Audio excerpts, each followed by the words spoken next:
Before we get started with the meeting, I want to cover a few housekeeping items. I want you to know that we will be recording this session. Later, when we have the question period, we have microphones for you to use. It will be necessary to use the microphone so that the recording will work. We ask that you keep the questions, however, until the very last session today.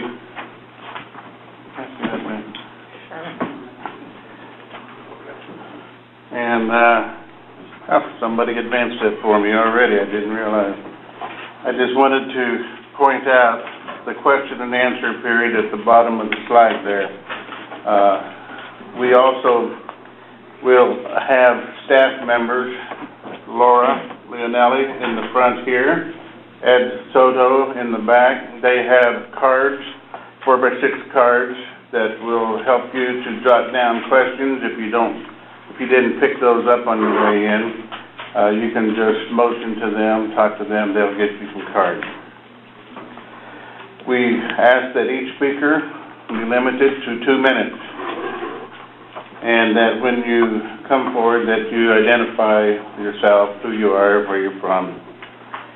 We will only be taking questions related to these solicitations. The capacity building and implementation pilot projects will be handled next week. The answers that we provide verbally will be to the very best of our ability. However, only what is in writing is binding, so that we will be sure that the answer is captured correctly, and we will post the questions that you provide today and through the OHE solicitations mailbox. They will be posted on our website and on BidSync, so that you should check there and check there regularly. The sign-in sheets that you use just coming in the door will be public information. I want to talk about just the basics.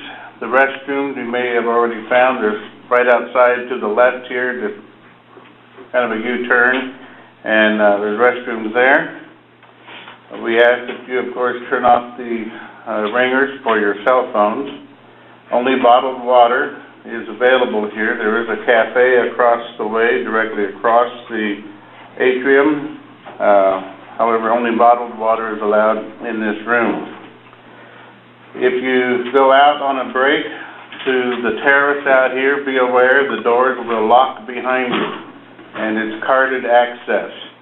I have been able to get back in just by following someone. So, but be aware, they will lock.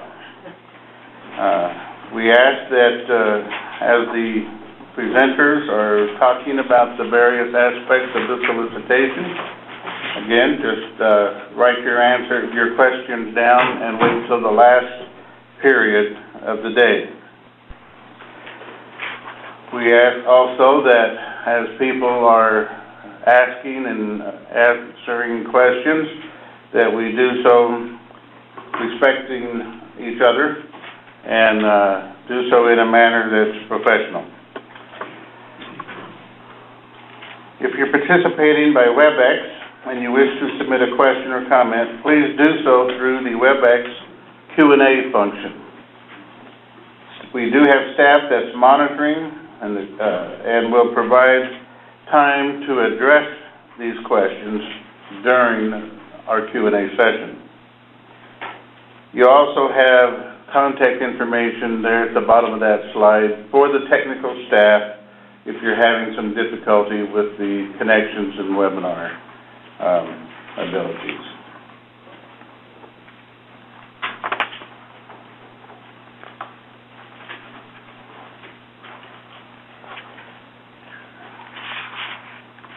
I'd like to take this opportunity to introduce to you the Deputy Director for Office of Health Equity, Mr. Jamal Miller, and we'll turn over this portion to him.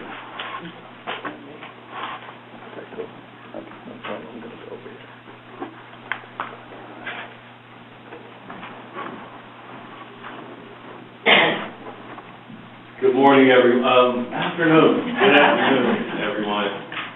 We are really glad that you're all here today, demonstrating that this is an important project for you as it is for us, and it's such an important kind of initial step into executing this California Reducing Disparities project. And we're really proud of how far we've come. To know along the way with the California Reducing Disparities project. We've experienced some challenges, some delays due to government processes, due to our review and approval processes, due to some staffing challenges, but kind of comparable to making a carrot cake. If any of you are familiar with how you make a carrot cake, you take the bitter and the sweet, put it together, and when it comes out of the oven, you have something that's very tasty. So we've taken some great experiences, some experiences that we've learned from as a brand new office, and we're just really happy about today, and particularly the last few weeks where we've been able to deliver on important items out of the Office of Health Equity. A few weeks back, we produced our first statewide plan on achieving health and mental health equity, and then the week after that, we released our first set of solicitations, which you're going to talk about today with respect to the statewide evaluator and technical assistance providers for the California Reducing Disparities project. And then this Monday, we released the building capacity building as well as the implementation pilot project solicitations, which, as William has talked about, will be addressed next week. So we have just made a significant amount of progress in a short period of time at the Office of Health Equity, and we're really proud of our accomplishments, which would not have been able to be possible without the authentic engagement and involvement of those of you in the room, those of you on the WebEx, and even those who aren't here but anticipate being a part of this very important demonstration project. So I'm just here to thank you today. And before I quickly go through this slide to kind of outline and give you some history and context on the Office of Health Equity, I need to excuse myself after I present because I'll be presenting on social justice this afternoon at Touro University in Vallejo, California. And I need to head directly there as soon as I speak today. But you will be in the capable and competent hands of our Office of Health Equity staff, as well as our contracted partners with help throughout the solicitation development process. So just to give you some history, I know many of you have been long-time partners and interested stakeholders with the Office of Health Equity. So what you see here is out of the Health and Safety Code. You may or may not be familiar with some of the technical aspects of why and how our office was created. But we were created through the law, passage of Assembly Bill 1467 in June of 2012. And shortly thereafter, the infrastructure building and the development of bringing together previously existing programs and all of the facets of developing something new took place. And in the interim prior to my appointment, one of our unit chiefs, Marina Augusto, served as the interim deputy director, really accelerated and got things underway until my arrival. And I just want to give her special recognition as well as her team and how quickly, in addition to creating an office, they've been able to get this project on track and to get us to where we are today. In addition to our community development and engagement unit that she leads, we have our policy unit, which a lot of our work around climate and health and all policies work takes place, and then we have our health research and statistics unit. What you see here is now codified in our health and safety code, and it just gives you a high-level understanding of what our charge is, which is to achieve the highest level of health and mental health equity for all people, with special attention focused on those who have experienced socioeconomic disadvantage and historical injustice. As I mentioned, we have the honor to have a more scaled approach of how we address systemic, institutional, and organizational challenges that contribute to persistent health and mental health disparities by working with our Health and All Policy Task Force, which consists of approximately 22 departments, offices, and agencies within government that are well aligned with the social determinants of health and allow us to, from a policy orientation and from a budget perspective, to really go upstream and address many deeply rooted social inequalities that often contribute to many of the disparities and inequities that we're addressing. Part of our task as well is to advise and assist with other state departments, conducting policy analyses and developing strategic policies and plans. And as I mentioned, our Force-Order Promise, which was released a few weeks ago, a comprehensive cross-sectoral strategic plan. So we've accomplished a great deal. This kind of at a high level frames much of the work that we have to do. But as I wrap here, I just really want to highlight that we have a very unique opportunity with this Prop 63 funded project. And as a reminder, it's a demonstration project. And at the core of this is how do we rigorously evaluate and demonstrate that community-defined evidence practices work. They're culturally congruent, and we have a great opportunity to demonstrate that and to address the needs of many diverse communities across the state that have been underserved historically and often inappropriately served. And we are hopeful that we can together make a huge step in the right direction in demonstrating that evidence-based approaches not necessarily the only way, but we can show that culturally congruent efforts that are underway that are serving people across this state work when we think about mental, behavioral, and even our physical health and how they're all inextricably linked.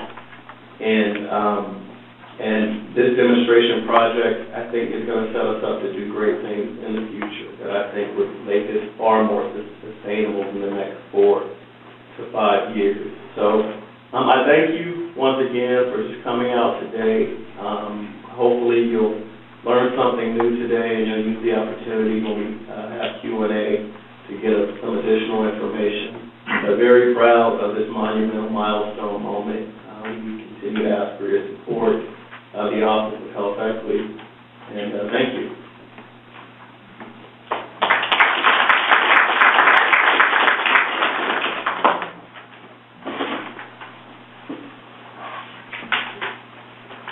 Good afternoon, everyone. Sorry. For those of you who don't know me, my name is Marina Augusto, and I'm with the California Department of Public Health at the Office of Health Equity. And I lead the effort of the California Reducing Disparities Project. I want to take this opportunity to echo a few of the words that Jamal has shared regarding your commitment to this project, also your patience and endurance in helping us move it along. I hope that through our solicitations and the efforts that we've made, that all of your voices are reflected in the many areas that we have vetted our documents with community stakeholders, how we've worked at a different level in terms of engaging different groups, not only at the state level, but through our strategic planning work groups and at the very grassroots level. So I'm sure we've missed the mark on many things, but I think that we've also put our best forward in coming out with documents from equal showing linguistic competency. So with that, I just have a few slides to share as it relates to the vision of the CRDP. So there are many lofty goals and there are many hopes and aspirations around this project. But what I really hope to convey today is that, as Jamal mentioned, this is a demonstration project, and that we do evaluate where we're at, have some goals and outcomes as far as some of our key priority areas. And so,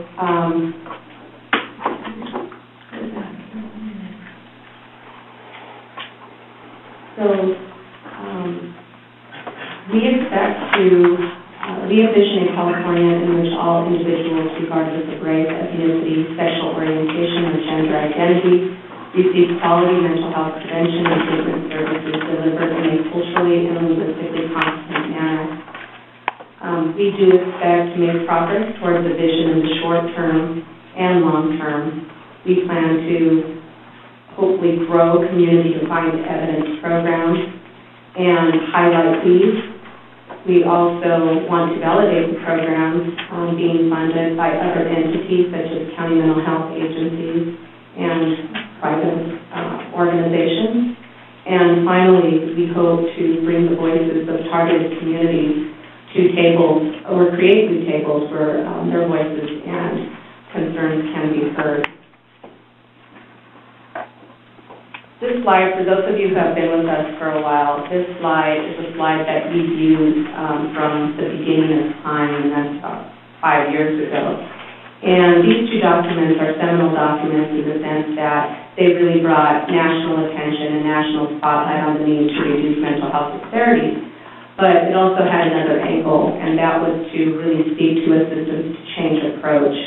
And as you will see throughout our solicitations and even with our strategic plan that is still in draft form, that many of the recommendations in that document really speak to an opportunity to make some systems change and policy changes.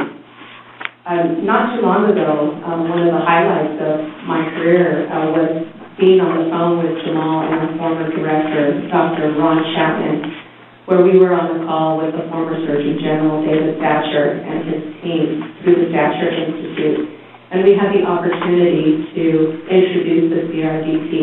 And I don't know how many of you realize that this project and the legacy of many trailblazers who have worked on the CRDP and issues of inequities for over 20 plus years are really excited about this. So there have people who have dedicated their careers to working at different levels at the federal and state level to make this happen. And so, as Jamal said, this is a very exciting day for us. We have a lot to accomplish and move forward on. So without further ado, I'm going to turn it over to one of my key partners here, Kimberly Nifong, who has been alongside me every step of the way at the former Department of Mental Health where this all began. And with one acknowledgement is that none of this could be possible without funding with the Mental Health Services Act dollars, the support from our leadership at CDPH, and also stakeholders such as yourself who have rallied and who have also pushed us to expand ourselves. So with that, I'm going to hand it over to Kimberly. Thank you, Marina. So this is a pretty busy slide. It is slide 12. It is a slide that depicts CRDP as a whole. So there's phase 1 depicted and phase 2, and at the bottom should be what we're hoping to have as an outcome. So I'm going to just briefly go over this slide. It will take a little bit longer than the other slides because it's just not narrated to. Phase 1 really focuses on transforming or developing strategies to transform the public mental health system, and it helps to identify the community-based practices in each of the 5 targeted communities, which are Asian Pacific Islander, lesbian, gay, bisexual, transgender, and questioning, or LGBTQ, Native American, and African American. So there were 7 contractors in phase 1, and they began work in 2010. And so the deliverables for phase 1 included 5 contractors, basically, who represented each of the populations and established and convened strategic planning work groups, the SPW. Those SPWs included members from academia, consumers or those with lived experience, family members, cultural and linguistic competence experts, and more. And so they were tasked with traveling throughout the state of California, rural, urban, to ask their community what is working for wellness and recovery and resilience. They developed a population report, and you can find all that information on our website. They also worked very closely with the California MHSA Multicultural Coalition and the next contractor who was tasked with writing the statewide strategic plan.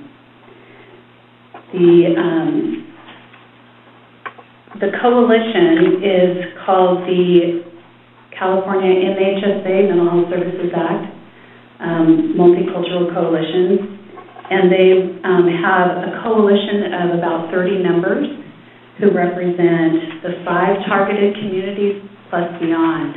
So deaf and hard of hearing community, Armenians, emerging leaders, and many more.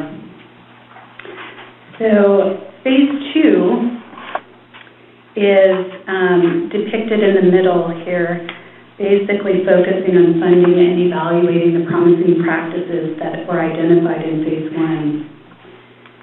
So a continuation of education, outreach, and awareness will take place with outcomes to increase effective treatment, a systems change in mental health, and mental health equity. For the next slide, I'm going to speak to the statewide strategic plan and give you an update. So this is still in phase 1, this part of the project. And the plan, the statewide strategic plan, is considered community-authored, community-driven. It provides direction, community-driven direction to reduce mental health disparities in racial, ethnic, and LGBTQ communities by identifying and culturally and linguistic appropriate strategies to improve access to services and outcomes.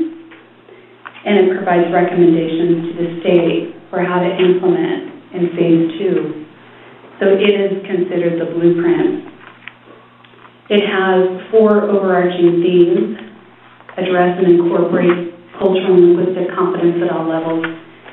Number 2 is implement capacity building. 3 is improve data collection. 4 is address the social and environmental determinants of health.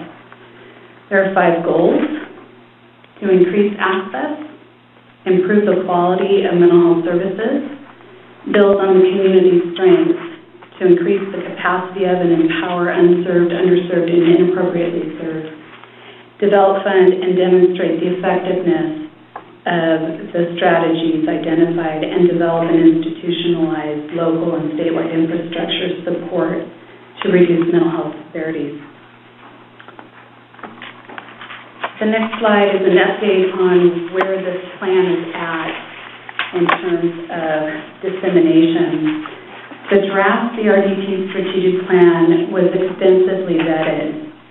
It went through a 35-day public comment period, which included 5 town halls around the state: LA, San Diego, Fresno, Oakland, and Eureka.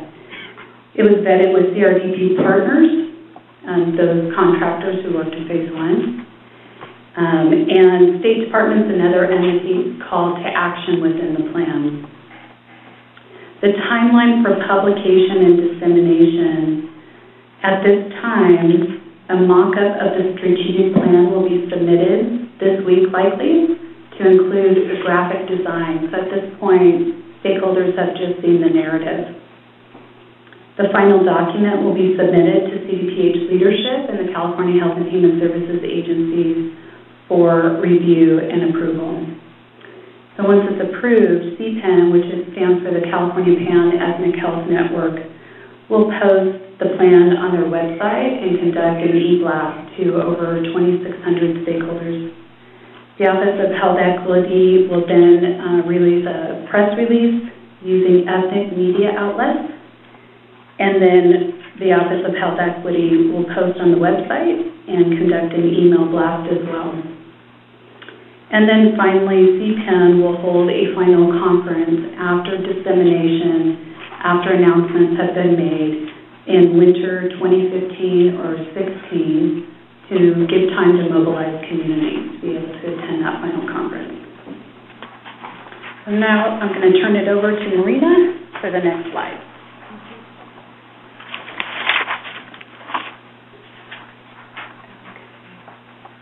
So this is yet another complicated slide, but we really wanted to just provide a depiction of all the work in CRDP Phase 1 and how we arrived at CRDP Phase 2, and then William will be talking more specifically about the CRDP Phase 2 framework. So as Kimberly mentioned, there were a lot of interdependencies, if you will, among the contractors, the need to work together, the need to identify priority recommendations that would go into a CRDP strategic plan that would basically be the map, if you will, to help those at the department lay out the foundational pieces for CRDP Phase 2.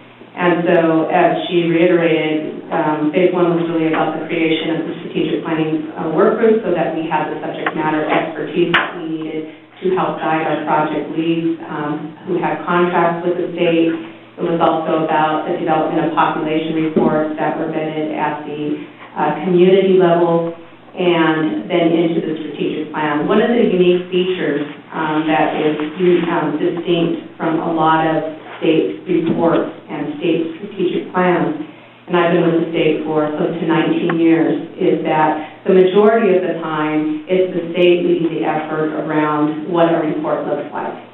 And early on, we had many challenges even within our own department and our own organization because there were many things in this report coming from a grassroots that were pertinent and important to communities that the state needed to meet middle ground on. And so why that is a unique and key thing is because the CRDP strategic plan is authored by the community, and although funded by the state through the MHSA dollars, it's community authored. And so there was a lot of education on both sides of the aisle, if you will, to bring that to fruition. And why I highlight that is because for state government, there are a lot of rules and regulations about what's acceptable and what's not. And part of systems change and policy change is to be able to develop a new model for this. And so moving forward, even in our solicitations that we recently issued, we tried to take that input and operationalize it. And so some of the things we could really do a good job at as far as growing community-based organizations, introducing them to state systems and structures, but then, what's the next step from there? And that's to help make them succeed in this system, in this work. And oftentimes that's very challenging. And so then if we don't add that extra measure of technical assistance and support, then in essence, we are doing our job to do business differently. And that is the key principle of the work that we do around the CRDP. The other area around CRDP that it's challenging, but I'm very proud of, is that, these contractors and grants that are coming in, 40 plus into the department, in essence, all have to work together. And, what we've discovered at OHE and even in our work in health equity, that the days of working in silos, those days have to be over. We have to begin to leverage and look and lean upon our partners and create those collaborations that are much needed because we are the most diverse state and we have to address these ongoing inequities. So one other comment I'd like to make is that we are moving to, we've issued solicitations. Our work is not completed yet. There is, a final piece of the whole CRDP, and we'll be making an announcement about that later. But that really, this effort has been from CRDP Phase 1 forward and continuing, and that's why we call it this kind of short-term but long-term approach.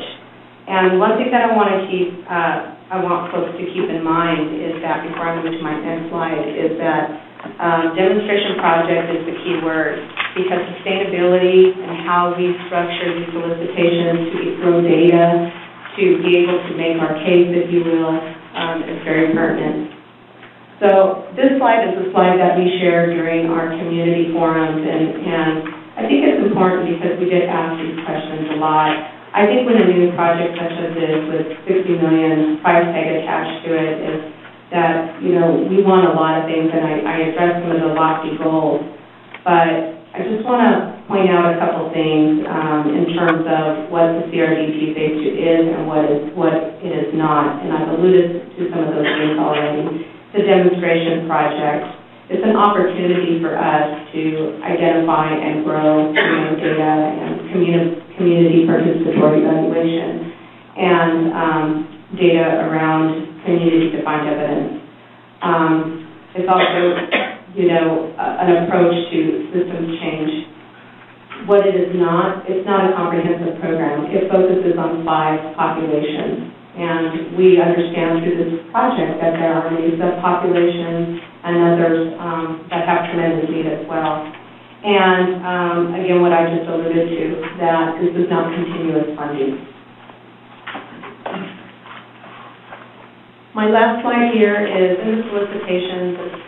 You've reviewed them. We've included glossary of terms. And so why I put this slide up here is because, one of the priority areas, the key elements of the CRDP is to grow community-defined evidence practice. And again, just moving forward, you'll hear that term throughout the Bears Conference today, and so I just wanted to make sure that we're all on the same page as far as the definition of that, and that this is really a bottom-up approach to addressing mental health and equity. So with that, I'm going to turn it to my other partner in crime, and that's William Porter, who's been leading the CRDP Phase 2 effort.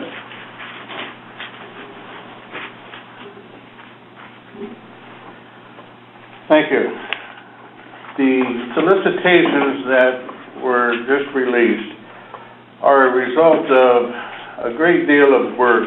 As Marina was pointing out, this is a grassroots effort. The strategic plans were written from the community perspective, and the solicitations were formed with a great deal of input from the community level to comprehend what the needs are, so that it's more of a bottom-up process rather than top-down. To do that, we went through a variety of key informant interviews from across the state. We assembled a brain trust of professionals in the area with particular expertise in cultural competency so that they could give some guidance along the way to keep our solicitations going the direction that they needed to go so that we'll get the results that we want. Even after writing the draft, we conducted what is, I've heard from some, an unprecedented effort to get public comment on these solicitations.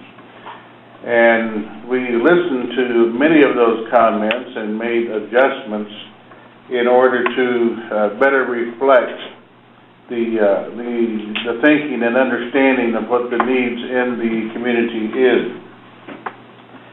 So we have a great deal of confidence that the solicitations that we've provided are designed and capable of bringing about the results that we wish. This slide summarizes the multiple aspects of CRDP, and today the top 2 are under discussion, but I'll briefly put the whole picture together for you. The Statewide Evaluator is exactly that, to take an overall look statewide of the projects that are being evaluated. The technical assistance provider's role is to work with the specific populations. There will be 5 technical assistance provider contracts corresponding to the 5 populations that we're targeting. And there must be good collaboration between the statewide evaluator and the technical assistance provider in order to make sure that we get agreement on the kinds of things that need to be evaluated. So there'll be a great deal of interplay between these 2. The reason why we're doing either of these two, the evaluator and the TA provider, is because of our focus on the pilot projects. The CDEPs, Community-Defined Evidence Practices, that Marina spoke just briefly on a moment ago. There is the understanding that many communities and various cultures have practices that may not right now be recognized or funded through traditional funding streams.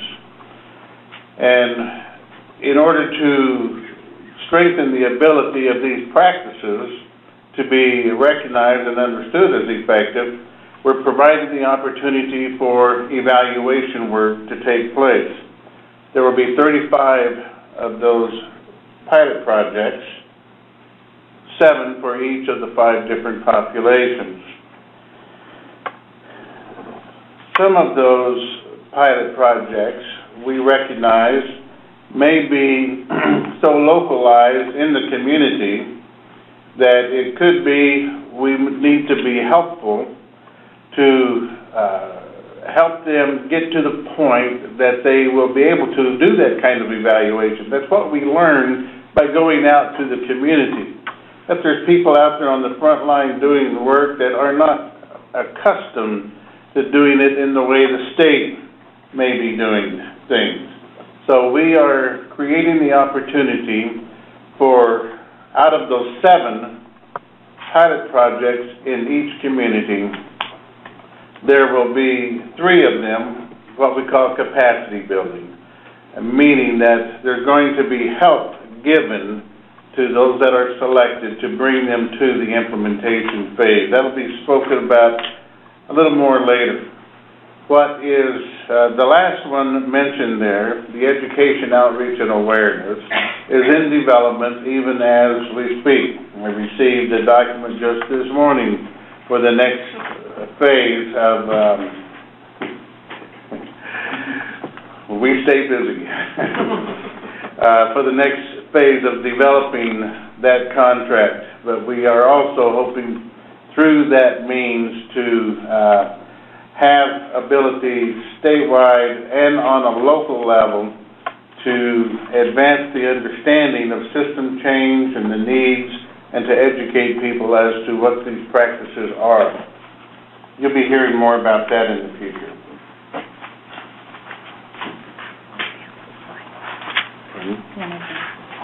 Yeah.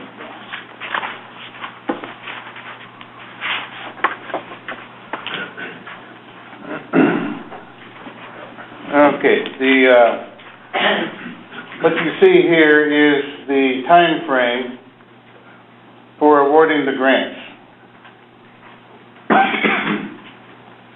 The last one I just talked about hasn't been determined yet.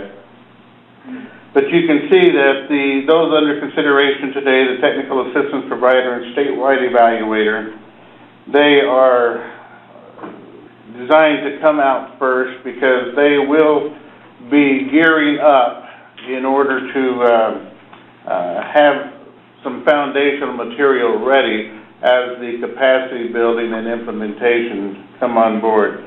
And they will be awarded a little bit later, so we're getting these out as early as possible.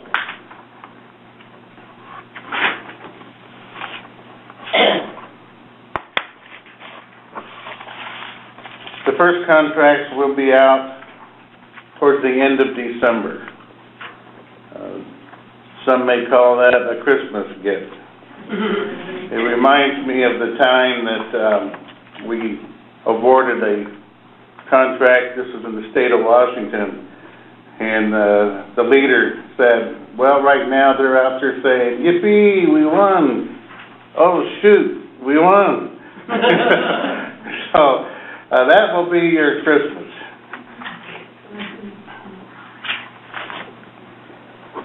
All right, I'd like to turn it over now to Andrew Chang, our solicitation writer. Hi, folks. Thank you very much. Can you guys hear me okay? Maybe it's better if it's on. Better. Thank you. All right. I'm going to start going through the solicitation phase right now.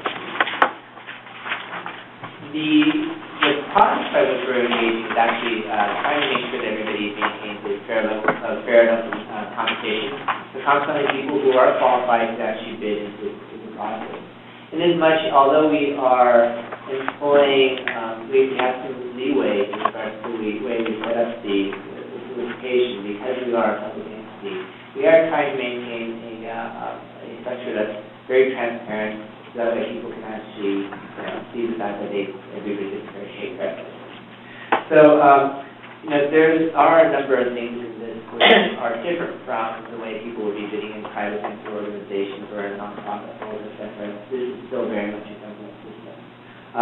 That stated, there are different phases to this particular solicitations, or the two solicitations that we're going to be talking about. The solicitations were issued on 8/24, about a week ago, and today's bidder conference, of course. As you can see, there's a deadline for a question and answer deadline on 9/8. We know that, having been a bidder to multiple state companies themselves, sometimes questions come in after the date.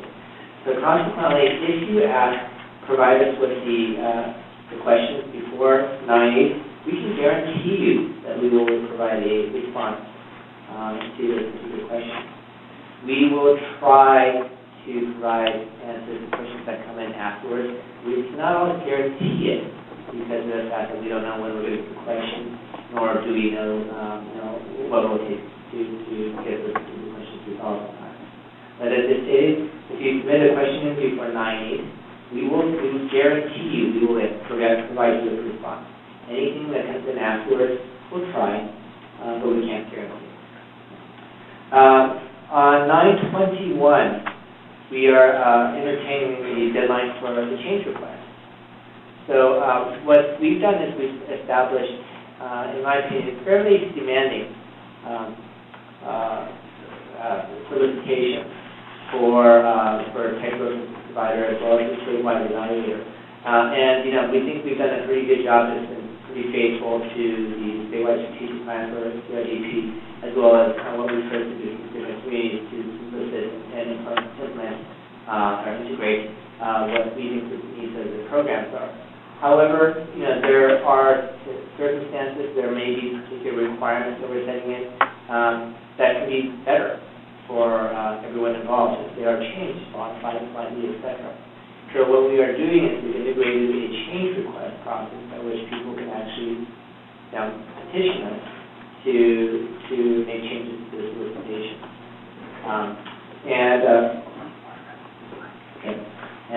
Devin, my friend Asher, is coming to speak more directly into tonight.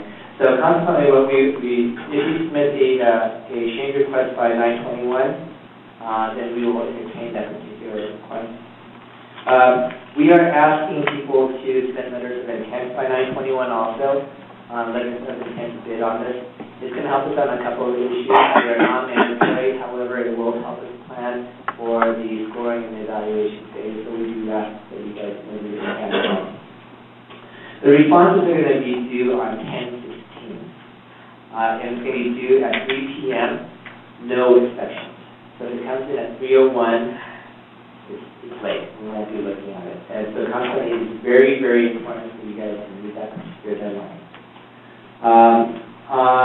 During the 10/19 through 11/27, we are going to be scoring the application.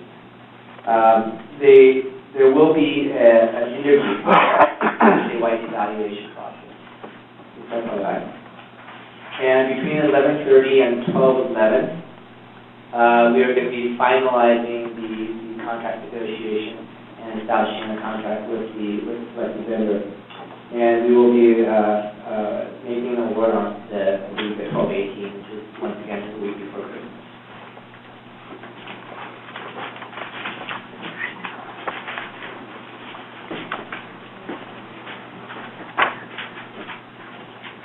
As I stated before, the interested parties may request change requests.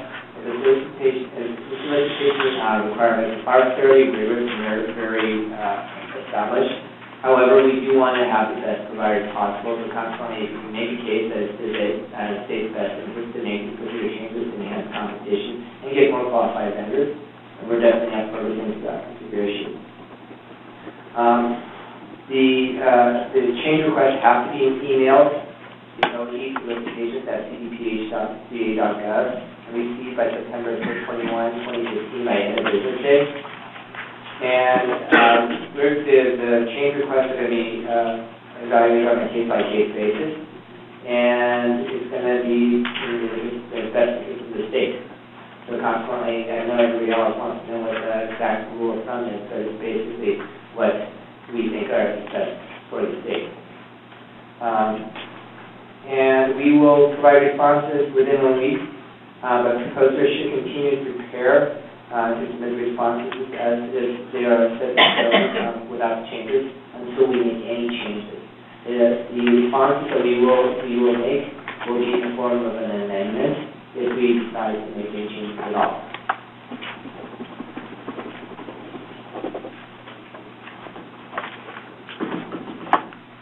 As I stated, we are engaged in a public procurement, so we are very much trying to follow the rules of public contracting code, even though we do have an exemption. There are 3 ways that we are actually not following public contract code for these solicitations. First of all, we're allowing for follow-on contracting. Those basically means people who are participating in CRDP Phase 1 are allowed to participate in Phase 2.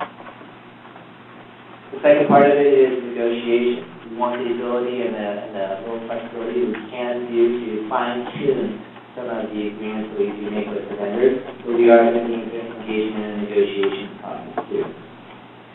And the third part of it is a little different than a typical standard contract in the States, that we don't have to go through DGS, we have to do this building here for approval. So consequently, that will allow us to shave some time off on the cycle and also doing awarding the contract itself.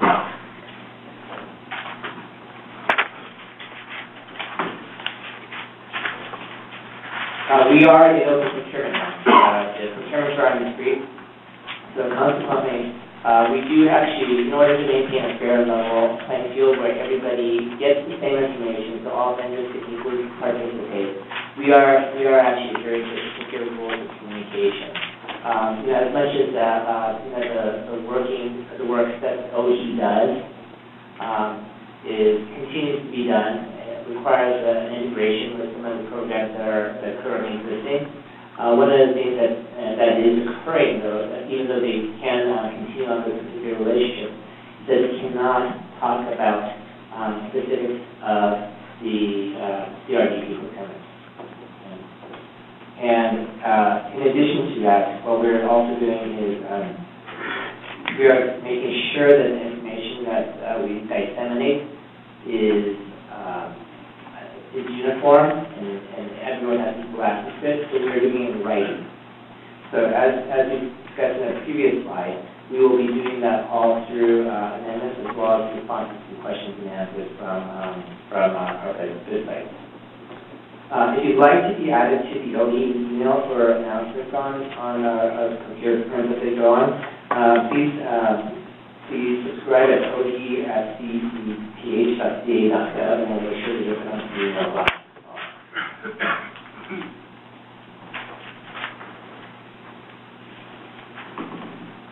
All correspondence, questions, and inquiries should be made in writing. And as I stated, what we're going to do is we're going to make sure that as we respond to your questions, everybody else understands that the answers to the questions you're asking too. We will be submitting the form or issuing the response out in the form of an FAQ, or not an FAQ, but a questions and answers, and also then to the presentation as appropriate. There has been one person who's designated as the point of contact for the solicitation and solicitation. Renee is listed. That's right. It's Renee Wayne. Right. Yeah, it's listed as the point of person of contact. And everybody who, if you feel that you do have to make a call to talk to somebody about the situation, the last one issue, etc., it has to be her. No one else can talk to you about this particular inquiry that go forward. And as I stated, only written responses will be issued, and only written responses and amendments to the CDPH or CRDP solicitations are considered binding and official. Oral communications are not binding. Please check the bid site as often as possible. We'll make sure that you announce the changes as appropriate. But if you check the bid site as often as possible, you'll get the most up-to-date information about any changes or any considerations that are going on. There are two ways you can actually get the information. One is on the CDPH website, and the other one is BidSync. BidSync is the statewide tool that people use for most procurement. And these two particular procurements, for the Central Assistance Provider as well as the Statewide Evaluator, are being done in basically in a RFP type of fashion, so they're very typical. Although we are posting both on BidSync and CDPH website, BidSync has a number of features that we think are advantageous and might that you might want to enroll in it. The first part of it is free, so consequently we don't have any particular costs upfront already into signing up for it. The second part of it is whenever we post anything that's new, BidSync will notify you. So consequently you might want to sign up for it for this free advantages. Although all the information we posted goes on the CDPH site as well as the business site. And with that, I think, William, you're going to do statewide? There you go.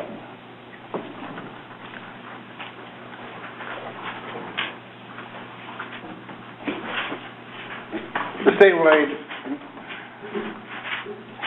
statewide evaluator will be responsible for evaluating the overall effectiveness of CRDP and determining the effectiveness of the CDEPs, which I hope by now you understand are the community-defined evidence practices. And in supporting CDPH as we develop the evaluation systems, the guidelines, and the evaluation framework that will be a result of this effort. The next slide gives you a little more detail on that. The overall evaluation, it will not involve the clinical evaluation of the CDEP. The pilot projects themselves are evaluating the clinical successes, and they will be measuring that, but the statewide evaluator will be looking broadly at all 35 CDEPs and making conclusions about the outcomes of the effort in terms of overall successes.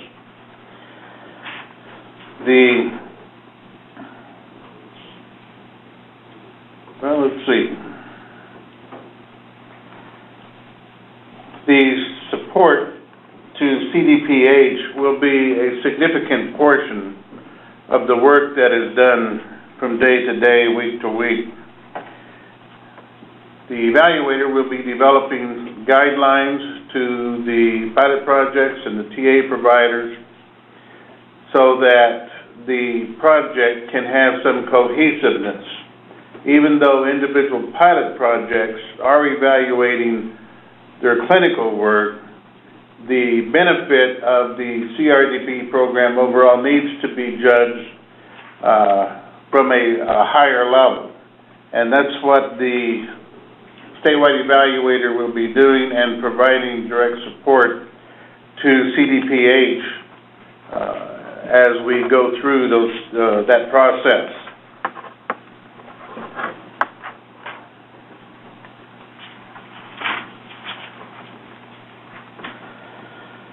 The minimum qualifications are 3 years of experience in the development and management of mental health program evaluations for community-based mental health programs.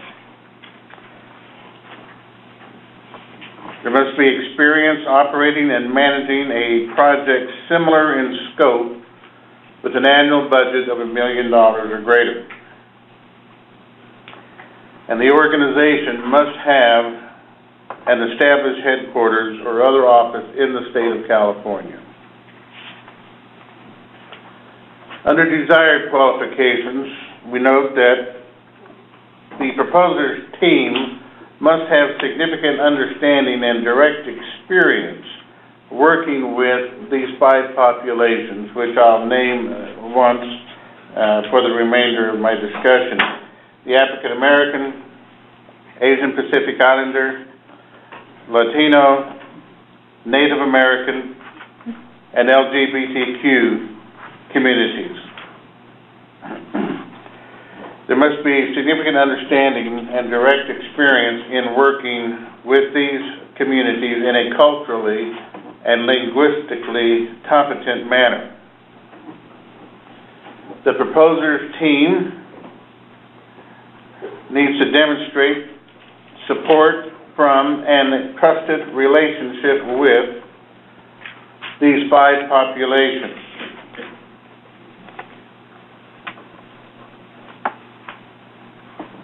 Third, the proposer's team should have significant experience and the academic credentials that are needed to perform advanced program evaluation and to guide pilot project evaluation.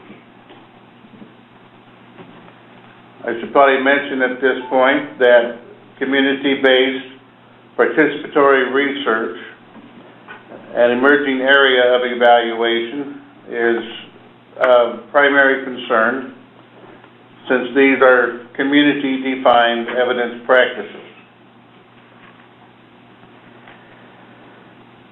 The proposer's team should have significant experience designing and conducting multi-year evaluations for programs that are similar in size and scope to CRDP. The proposer's team should have hands-on experience guiding pilot project evaluations for community-based organizations.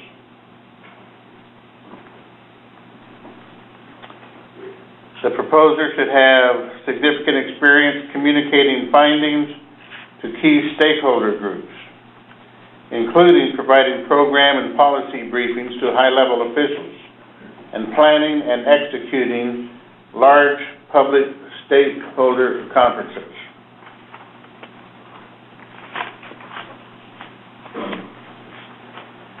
There are 11 CDPH-defined variables or deliverables and 4 proposer-defined deliverables. After the award, there will be a kickoff meeting. There will be regular progress reports required monthly. There will be ongoing progress meetings at least once a month. There will be quarterly collaboration meetings.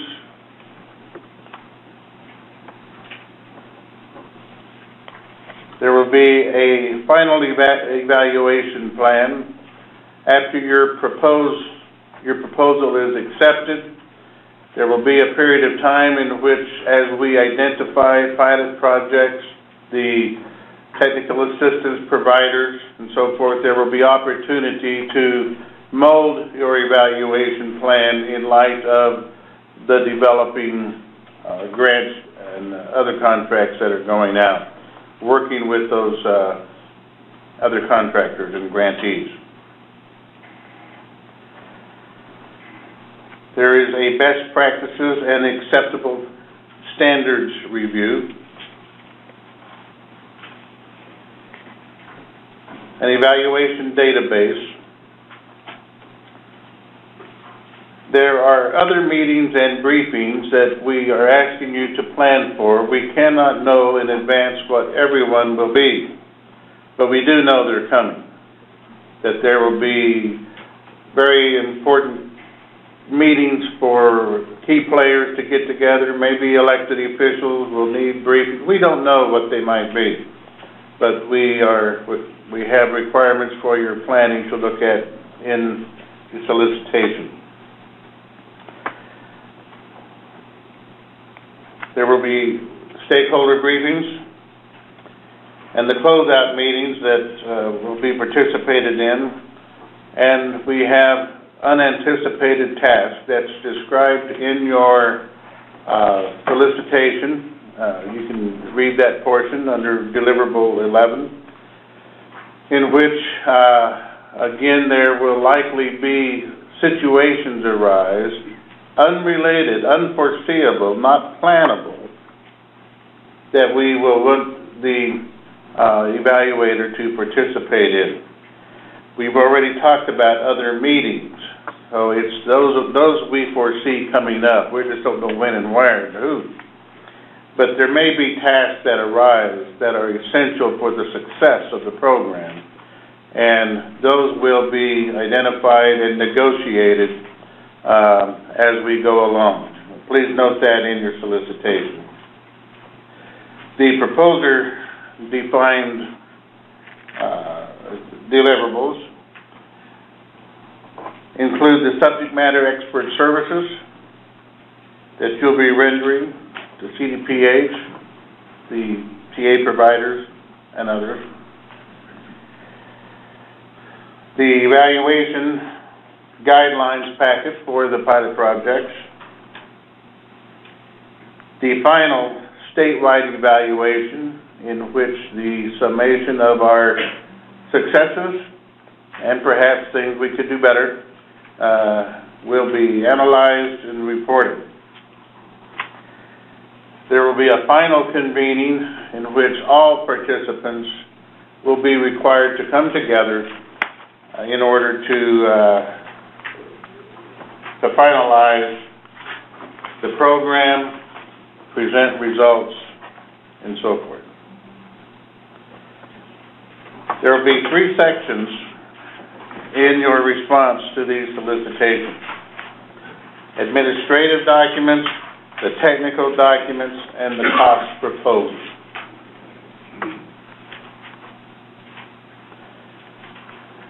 In the technical documents,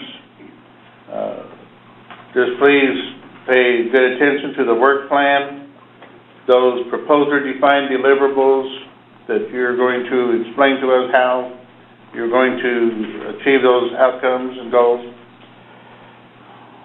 Your proposers, organization, and individual personnel qualifications, your references, letters of support showing that connection to your communities that you have been serving, previous work products that provide that evidence for what you, the requirements that we have clarified there in the solicitation, and if applicable, any subcontractors that you intend to use. In the cost proposal, please note that it is under consideration. It is important to pay attention to, and it will be a part of the scoring process.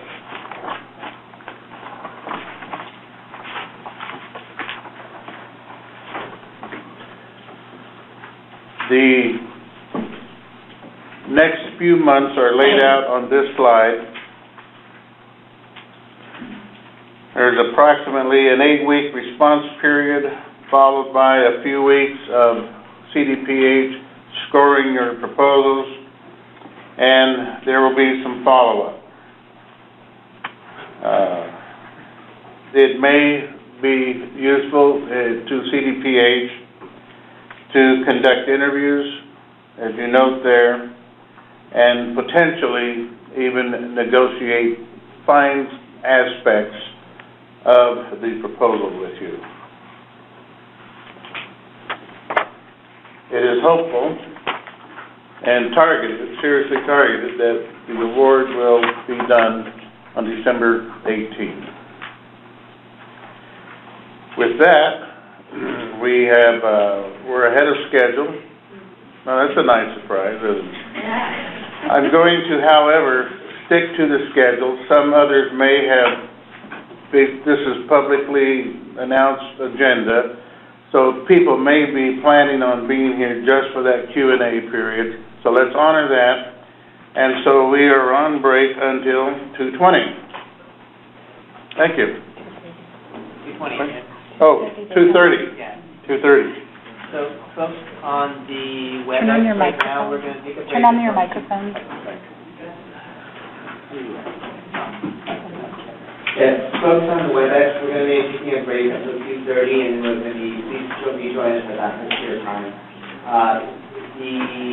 The way it's going to be working for the Q&A questions, is that's why I did a heads up on the WebEx, is that you'll be able to submit questions via the chat function.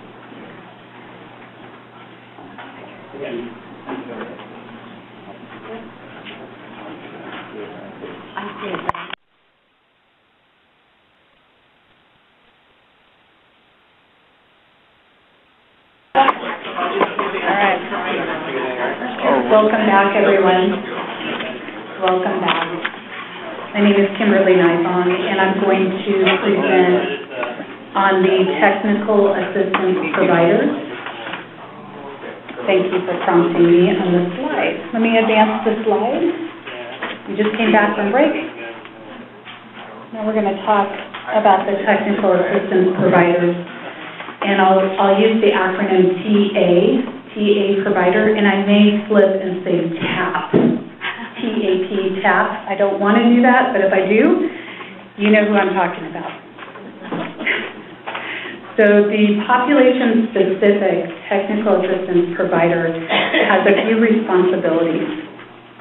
They provide TA to the capacity building pilot projects, or we'll use the acronym CBPPs, to help them meet the requirements to be an implementation pilot project or an IPP.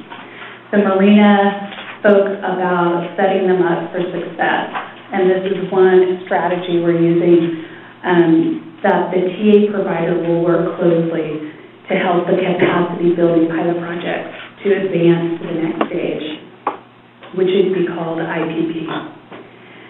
They also provide assistance to the IPPs to improve their organization and operations. They work on sustainability, and they conduct an evaluation of its depth. They also provide cross-population TA to IPPs from other populations to support service provision to individuals who are members of multiple targeted population groups. The next slide, slide 39, is, I think some people in our office call it a seating chart in some ways. On the left side is a representation of each of the population-specific TA providers. So those are on the full left side. They will be serving or providing TA to 7 pilots. So a pilot could either be a capacity building pilot project or an implementation pilot project. And so each of those are serving 7. And when you look to the right, this is like a point in time right after award when the population-specific TA provider will be working with 3 capacity building pilot projects. And eventually, hopefully, those will become IPPs. So that altogether, there'll be 7 IPPs. Okay. So the next slide, slide 40, is the responsibilities. There's 3 main themes of responsibilities. They provide technical assistance in 3 areas: capacity building, implementation, and cross-population TA. So the first is the capacity building. This is really helping them move to a successful application for the IPP stage. They support the capacity building pilot projects and fulfilling the requirements to be an IPP, which includes developing their work plan with them, the evaluation plan, and budget.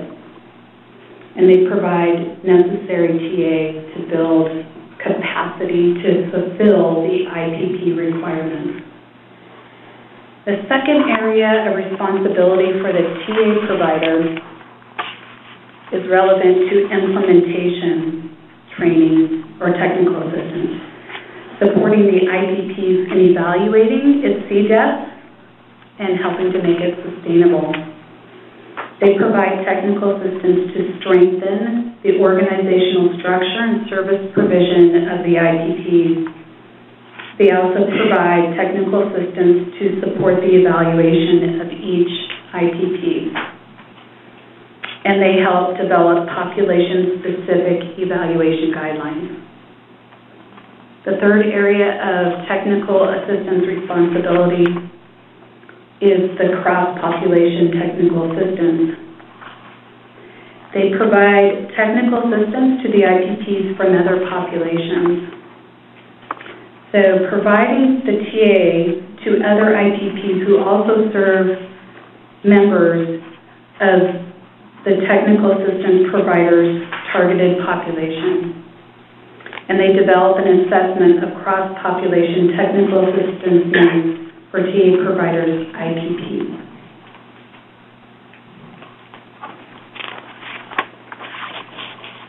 Slide 41 speaks to minimums and desired qualifications.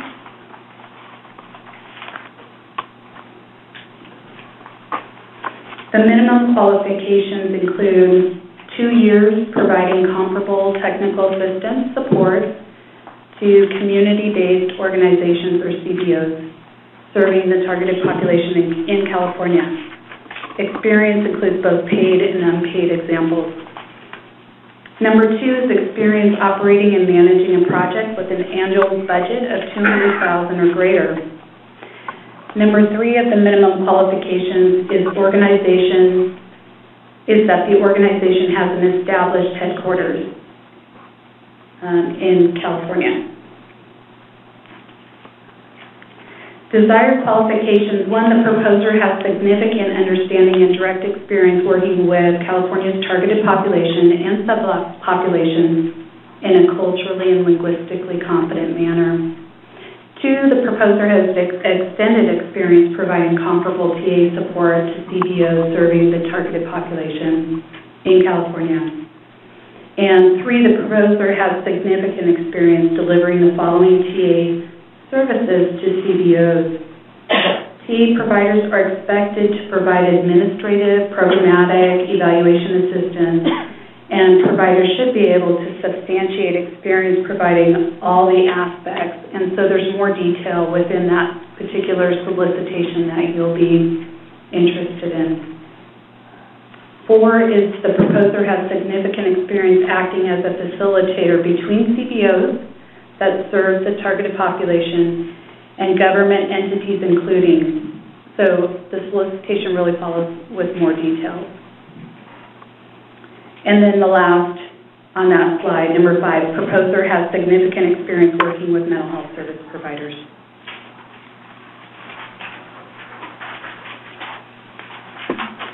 Slide 42 is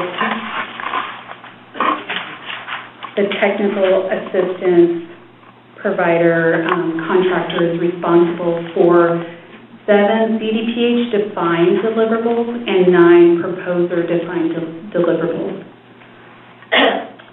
So I know William, before me, spoke about the statewide evaluator deliverables in the same manner. I'm just going to go over them in detail as well, because some folks may have got on the line to just hear about the TA providers. So CDPH-defined deliverables. 1 is the kickoff meeting to start out the contract. 2 are monthly progress reports, and the next is quarterly collaboration meetings. 4 is knowledge management. 5 are those other meetings and briefings, and sometimes we can't anticipate exactly who you'll be meeting with, but we know there will be meetings. William gave an example before of meeting with key leadership, political or not. We just don't know who you might be needing to meet with, but it would be important to do so. And then 6 is closeout meetings, and 7 is those unanticipated tasks, and there should be some details about unanticipated task within your solicitation. So 9 proposer-defined deliverables, 1 being capacity assessment or an action plan. So the next is a building plan, capacity building plan for each CDPP. A capacity building pilot project technical assistance and training is actually providing the TA. 11 is implementation pilot project assessment. 12 is implementation pilot project TA and training plan. 13 is the IPP TA and training. 14 is that cross-population technical assistance and training. 15 is Phase 2 pilot project evaluation population guidelines and support. And 16 is final convening. So for the technical assistance providers for each population, they have 3 sections to respond to in their proposal. One is the administrative documents. The second is technical documents, which detail their work plan, the proposer-defined deliverables, proposer and personnel qualifications, references, letters of support, previous work products, and subcontractors if they're using any. And lastly, the cost proposal. We do anticipate announcing proposed awards in mid-December. I'm on slide 44. So some of the dates to consider, really critical here, the response period I'm looking at on the left side, the bidders conference today. Written question deadline is coming up quickly, so September 7th.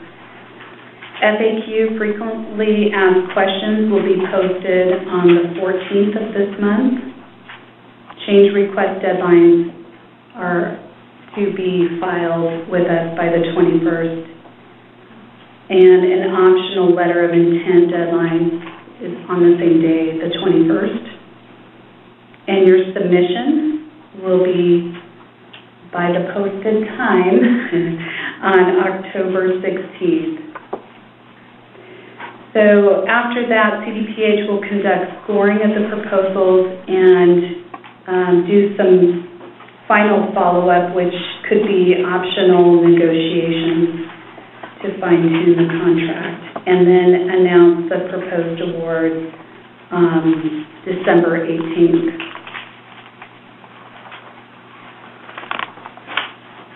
So next I'm going to ask Andrew Chang to moderate the Q&A session. Sure.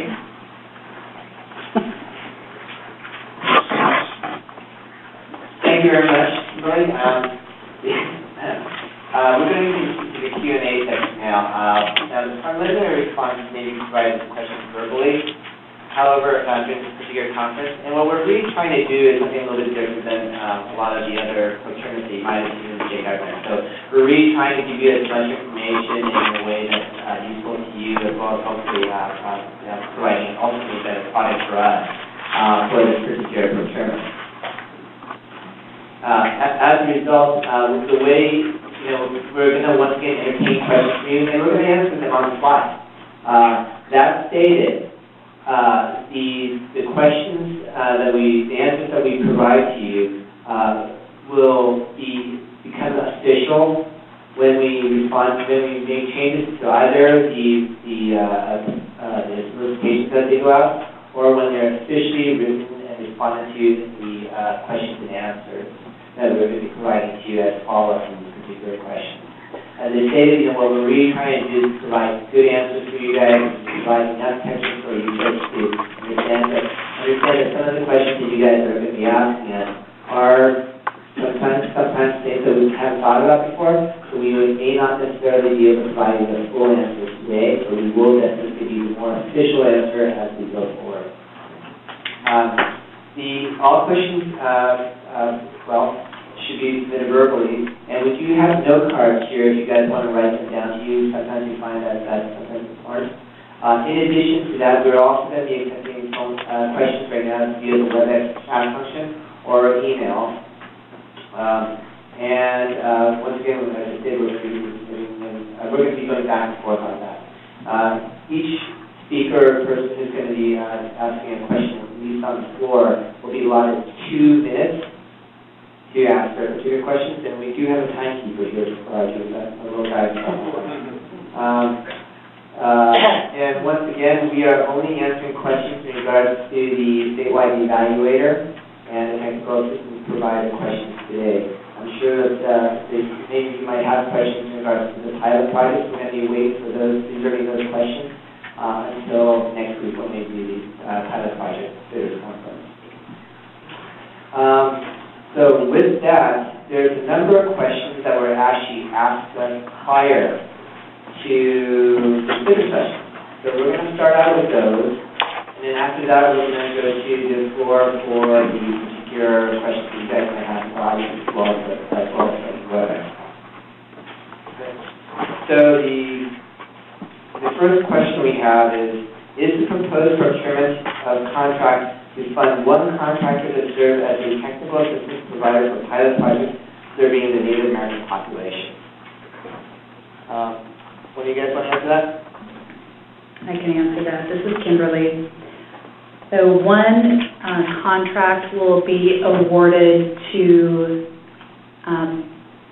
basically the Native American technical assistance providers. Just one technical assistance provider contract will be awarded. The next question we have is, through the contract with all Native American communities, through this contract, will all Native American communities be served, including those that live in the county but are not necessarily from the local tribes or federal recognized members?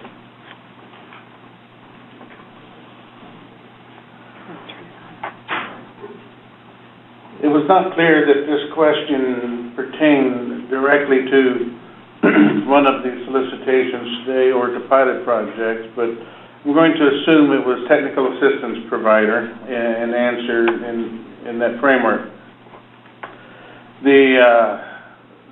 To talk about how the TA provider will be serving a variety of local tribes or federally recognized, those that live in the country, things like that, we are selecting pilot projects for the quality of the proposal, but we are also having an eye on distribution so that we can get rural, in the case of Native Americans, which this question pertains to, we're going to take a look at rural versus urban and see what kind of distribution that we're getting.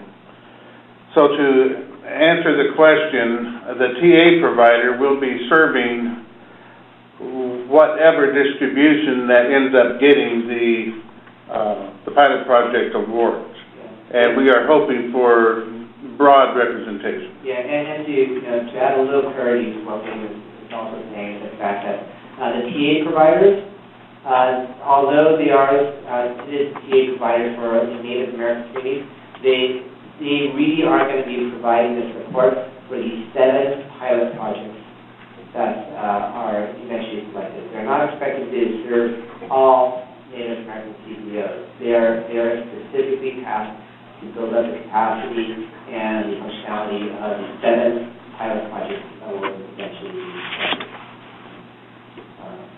Can phase 1 funding be used for expanding and hiring staff?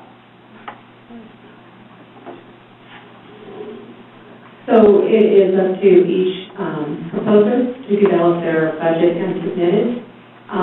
Because this is deliverable based, the price points are attached to the deliverable. So whatever it takes to complete that deliverable, that will be your price point, and so that's up to the organization to submit.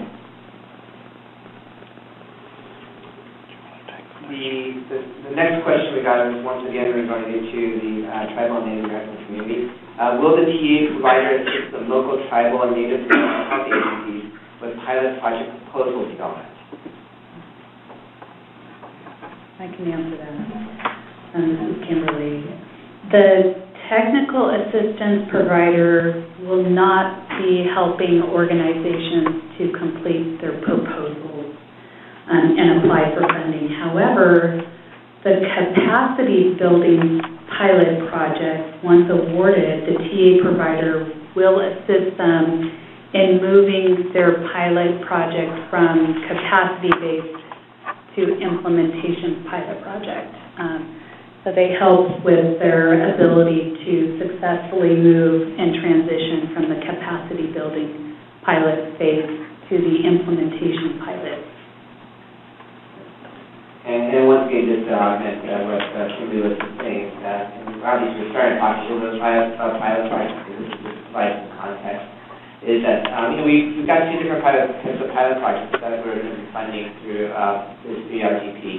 The first one is going to be an implementation pilot project, and, those are going to be for folks who are generally more established, more experienced, et cetera, that have the capacity to put together a fairly sophisticated proposal. The capacity building pilot projects are really geared towards that particular segment of the community that don't necessarily have the experience or the technical infrastructure to put together a more sophisticated proposal. So consequently, that particular type of the capacity building, they're just going to, for lack of a better word, they're going to have an easier application process. But that means the fact that during their capacity building phase, they're going to have to put together a significant effort together to put together a good work plan, staffing plan, and all the other things that we need in order to make sure that they're successful during the implementation phase. So although the technical assistance provider is not going to be directly helping folks in regards to writing out their application, they will be helping the three capacity building pilot projects essentially meet all the requirements so that way they can move into the implementation phase. I'll answer the next question, which is the bidder's conference mandatory? No, it isn't. We're glad you're here. Okay. Under the minimum qualifications page under the minimum qualifications on page 31 of the RFP, it states, experience operating and managing a project similar in scope with an annual budget of $1 million or greater. On page 17 of that RFP, it states that the annual budget for the evaluation is $200,000 per year for 5 years.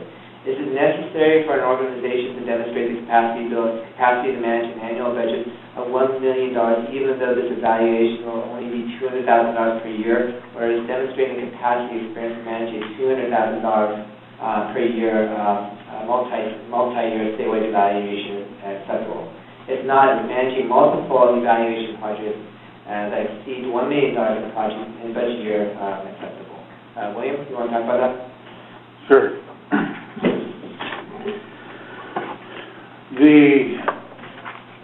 First of all, let me say that when you look in the solicitations, and we have a table that lists out all the solicitations, and we even had a similar table on the screen earlier today, it is easy to get confused about what is the statewide evaluator and what is the statewide education outreach and awareness contract. The $200,000 minimum applies to that statewide education outreach and awareness contract. All right, so the requirement for the $1 million annual budget experience is based upon the fact that, and I need to clarify something for you here, the pilot projects that are the center of CRDP will be doing their work for 4 years. In order to facilitate that and provide the 6 months of capacity building ahead of the 4-year period, and a few months of some of the preliminary work that's going to take to get that going, you really end up with a TA provider that is involved on the project for 5 years. And when it comes to the statewide evaluator, very similarly, we saw that as the evaluator and the TA provider are working on these things, the final convening and the final product of the reports that are completed will actually spill into the 6th year. So will it be a week into the 6th year, a month, will it be 2 months? We don't know. So we just called it 6 years. We extended the grant period to 6 years because of the difficulty of amending contracts and all of that. We just want to make it easy. So that's why when you do the math and you divide by 6, it looks like, well, it's only $667,000 a year now that the contractor is going to be responsible for. But in practical terms, the work that's going to be accomplished will be done over 5 years with a very minimal spillover into the 6th year. So that's why we need people that are experienced in managing $1 million budget. Is that helpful? Okay. Okay, let's see. Wayne, just to kind of follow up with that, is managing multiple evaluation projects that exceed $1 million in budget years acceptable as qualifying experience? Are you talking about the second half of that question now? Yeah. Yes. It cannot be cumulative that a person has worked on multiple smaller projects, and if they all add up, it comes to $1 million. It has to have been experienced with $1 million annual budget. So one project, $1 million. That's what I'm saying. Okay. Good. On page 6 of the RFP, it states that the total amount under the agreement shall not exceed $4 million. And then on page 17 of the RFP, it states that the total evaluation budget shall not exceed $1 million. Can you please clarify that? Yes, it's the same instance. A person, the questioner has, I think, looked at the statewide education and outreach and awareness. The term $4 million for the evaluator is accurate. The next question that we have is in regards to the bidders conference, which is scheduled for Wednesday, September 2nd, which is today, and where you can get additional information about the webinar. So I assume that if you guys are here, we're okay with that. But just for future reference, all the information on the webinar will be posted on the CDPH webpage. So consequently, please see that particular webpage, and we'll give you all the information. It will be for the next webinar / bidder conference we're going to be having this week today, by the way, for the title project. The next question we have is, in the RFP, CDPH uses lesbian, gay, bisexual, transgender, and queer rather than the acronym LGBTQ. When responding to the lesbian, gay, bisexual, transgender, and queer TA provider RFP, can the proposer use the acronym LGBTQ in place of continuing listing the identities? In order to avoid a 500-page response, I'm not going to say yes.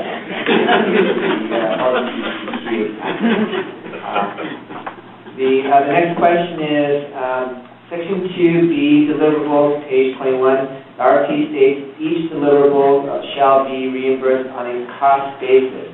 The proposer shall include in its proposals an estimate cost of each deliverable for determination of an all-inclusive rate. Does anybody want to answer that question? And you want to read A right underneath that? And under A under that, can CDPH staff clarify what is meant by reimbursed on a cost basis? And is this a cost reimbursement based or a deliverable based project? Sure, this is Kimberly. So we are here at a bidders conference for the statewide evaluator and the TA providers. Both of those contracts will be deliverable based. which basically means we won't ask how many hours it took you, but we will pay you for what you said the deliverable would cost you. So your cost proposal should include some justifications for why you got to that price point. But we pay the price point when you submit a successfully great deliverable. So they are both deliverable based. The TA provider contractor will submit an invoice listing out which deliverables are complete. They can submit, we have some language in the contract speaking to, have your logo on or your name on the invoice, put some specific information on there. That's all listed in your contract. In your contract monitor or manager, once you're awarded a contract, they'll help you with that as well. Thank you, Kimberly. The next question is, what does invoicing template and process look like? And quite frankly, as she was mentioning that the other part of it is that, I'll say the process side of it is going to be a little bit more complicated. That OHE, for my conversations with Marina and William and Kimberly, recognizes the fact that there's just going to be a lot of invoices that are going to be coming through. So consequently, it's going to be contingent upon the staff to develop a process that works not only for the state control for us purposes, but also for the vendors in order to make sure that everybody's processed thoroughly and on time. Go ahead. And Andrew, I think it's important to note that there is, government code that regulates prompt payment, and that's also listed in solicitation. This has been an area of concern, though, and so if you have more input regarding this, please submit what your recommendations are, because I know for very small organizations, the concerns around reimbursement taking as long as it does, up to 45 days for reimbursement, is a challenge. Right, this is Kimberly, and I think one addition, too, is that we will be working to provide more detail within a grantee handbook or contractor handbook that can help guide you even further, but you're working closely with your contract monitor or manager. So the next question is, level 3, quarterly collaboration meetings. Can you clarify who is responsible for securing the location and equipment for the annual in-person meeting? The RFP states the CDPH will be responsible, but then also states TA providers are required to schedule the specific time and location in the following country. So the TA providers are the responsible party, but as I mentioned before, we're going to be working very closely. We plan to institute high-touch contract oversight and management, and so although there is crossover responsibility, primarily the TA will be taking the lead. On page, actually, the next question is in regards to other meetings and briefings. For time and travel expense purposes, should we assume that Sacramento is the location for those other kinds of meetings? William? Go ahead. Again, this is another area that I hope folks work closely with the contract monitor. We don't like everything always being located in Sacramento. We are trying to, have breadth and depth of outreach and engagement, and so in my estimation, that is something that is negotiable depending on the need. I'll add just a few words to that. The 7 pilot projects that the TA provider will be serving, we don't know the distribution of those at this time. So it may be very central to Sacramento or Los Angeles, or there may be something in Imperial County and Del Norte County. At which point the TA provider, working in conjunction with CDPH, will have to figure out what's fair to everybody. Make the same people travel all the time, or, split it up a little bit. The next question we have is in regards to ITTs or implementation pilot projects. I'll just toss out there because we might have a little time on this one. Are ITTs or implementation pilot projects contractors required to attend as part of their deliverables?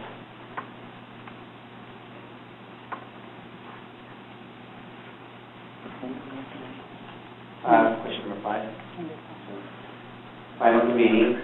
Yes, actually, I'll just say, yes, they actually are. For the final convening, they are actually required to be there. The final convening, to a certain extent, is kind of like our final exam. It's also a place for us to share information, knowledge, etc. So the pilot projects themselves are, although everybody's participation is critical, but for the most part, the pilot projects are why everybody else is there. So consequently, they are going to be pretty much the center stage, and they are going to be required to be at the final meeting. And this is Kimberly. Just to add to that, we've previously provided technical assistance to previous contractors who need to attend a specific event. We always advise, someone could get sick, something could happen, but you need to have a plan B for somebody being at the event and participating on your behalf, on your organization's behalf.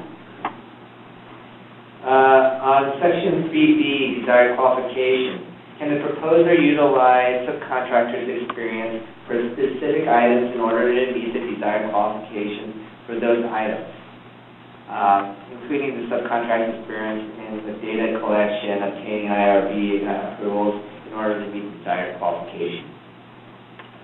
I'll take that. Okay. The key thing to understanding my response to this question is the focus upon the qualities or the qualifications of a future proposed contractor being counted as the experience that the proposer is going to have. So my answer is that the proposer, the person and organization that is making this application, should have the required experience. The plan to subcontract to very experienced people later is not quite the same as having been down that road oneself or the organization itself. So the answer then is no, the proposed subcontractor's experience cannot be counted.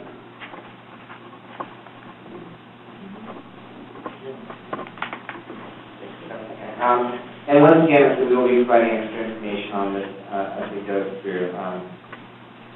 Let's see. On Section 3B, desired qualifications, the RP states, proposer has significant experience acting as a facilitator between CBOs that serve the LGBTQ population and government entities, including translating between different language and methods of communication. During the Phase 2 community forum, there was discussion regarding government entities such as counties using language that community members or CBOs may not be familiar with, and vice versa. In this case, language was used to denote terminology and ways of communicating. And CDTH provides clarity whether in this case translating between different languages refers to terminology, ways of communicating, rather than actual linguistic translation. If I can make it. So I see this as being both. So it's the technical assistance provider who is going to be, the liaison, if you will, of, for example, communicating what government speak is to a pilot project. And if it's working with a specific population, and that population has specific language in terms of, worldview and values. So we go back to the definition and glossary of terms in the solicitation from that cultural and linguistic competence lens and the need for the pilot project.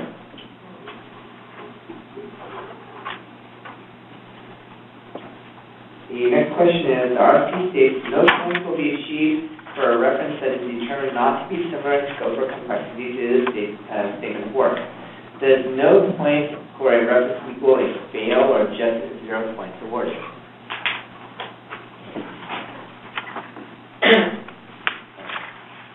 Well, does anybody want to hit that, or should I go? I can read it. Okay. There you go. She's a better reader than I am. Okay, so the applicant who does not submit 3 references will fail and not proceed to stage 2. If during subsequent review of the references, 1 or more of the references is found to not meet criteria that's outlined in the solicitation, then that reference will not be counted.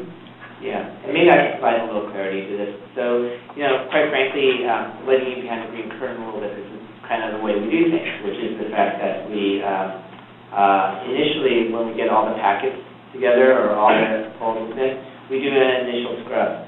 And what we do is we find out whether or not they meet all the administrative compliance within our compliance. Right? So, we look and see whether or not they submitted their standard 213 or whatever forms that they need. And we also check to see whether or not they submitted 3 letters. Right? And we get 3 letters in and we kind of say, check, check, check. It looks like it's on its face compliant to all our desired requirements. But later on, we do a little bit more in-depth search, make sure that things are actually meet all the criteria. Oh, and by the way, so if you're on the space, you don't need it, and we don't do anything else that you guys are, people who are not compliant are just not compliant. They fail that particular gate. Later on when we go through, there is more specific language in regards to the requirements for particularly the letters of reference, the fact that they can attest to particular experiences, etc. And if we find out the fact that, I got a reference from, the guy who plays baseball with every Wednesday, and he says I'm a great guy, and doesn't meet the requirements that we specify, then we know the fact that it doesn't meet that particular requirement, so it can subsequently be deemed non-compliant if it doesn't meet the requirements. So it is a fail. It is not a 0 point. Does that make sense? Okay. The next question is required attachment certification checklist in a minimum of 2 years providing comparable technical assistance support to community-based organizations serving the population in question. However, on page 64 it says, at least 5 years of experience in the development and management of mental health evaluation as defined in section 3A, minimum qualification. Is this correct? Is this the correct version of the attachment for the TA provider in RFP? Do you want to hit it? It is 2 years, as is stated in the narrative portion there of the minimum qualifications. This happens when we try very hard to respond to the public comment. It was 5 years, and we have lowered that requirement to expand the applicant pool, and we hope to get a better representation of what is available. However, we didn't find every place in the 100 pages where the word 5 was located. So we'll have to fix that. It's 2 years. 2 years. We apologize. We will make sure that that's corrected, and we'll be issuing that particular correction on an amendment. So it is officially 2 years. Can CDPH staff please clarify what the minimum requirements are as defined under section 3A? Once again, 2 years. Sorry about that. Population letters of support. The attachment asks for the name, title, and company as references. Must letters of support come from an organization, or can community members provide a letter of support? Somebody want to respond to that? So the letter of support does have to come from an organization and not an individual.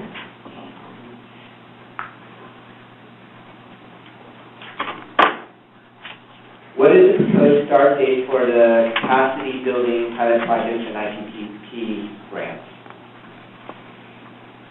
I can take that one.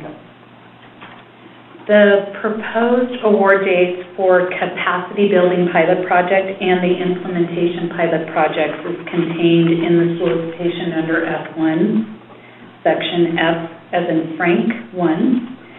For the capacity building pilot project, the proposed award date is February 19, 2016. Work will begin as soon as the contracts are executed, and the Implementation pilot project grants will be awarded December 29, 2015, but won't begin until 6 months after they start, when the capacity building pilot projects have completed, hopefully, their requirements to advance to the implementation pilot phase.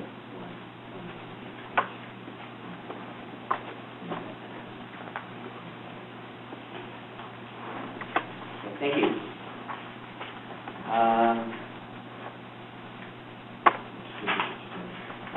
Specifically because this is a 6-year contract, can a proposer include in budget for pay increases that may take place during the contract period? Yes, I'll go back to the question.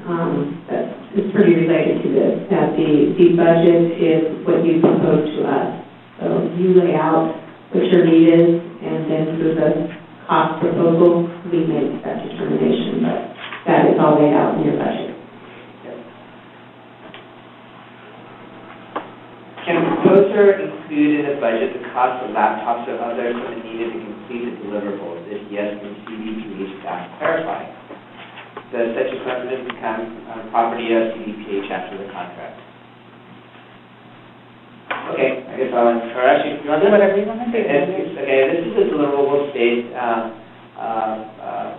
procurement contract. So consequently, at the end of the day, I'm pretty sure CDPH doesn't want to have a 5-year-old contract that gives them a 5-year-old computer.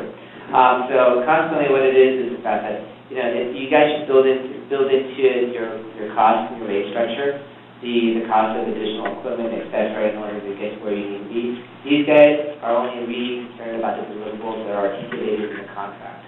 And how you guys get there, how you guys build out, figure it out for yourself. We're going to go through some of the questions that we received. Now, what I'm going to ask right now... One more. Oh, sorry. Oh, yeah, I'm sorry about it.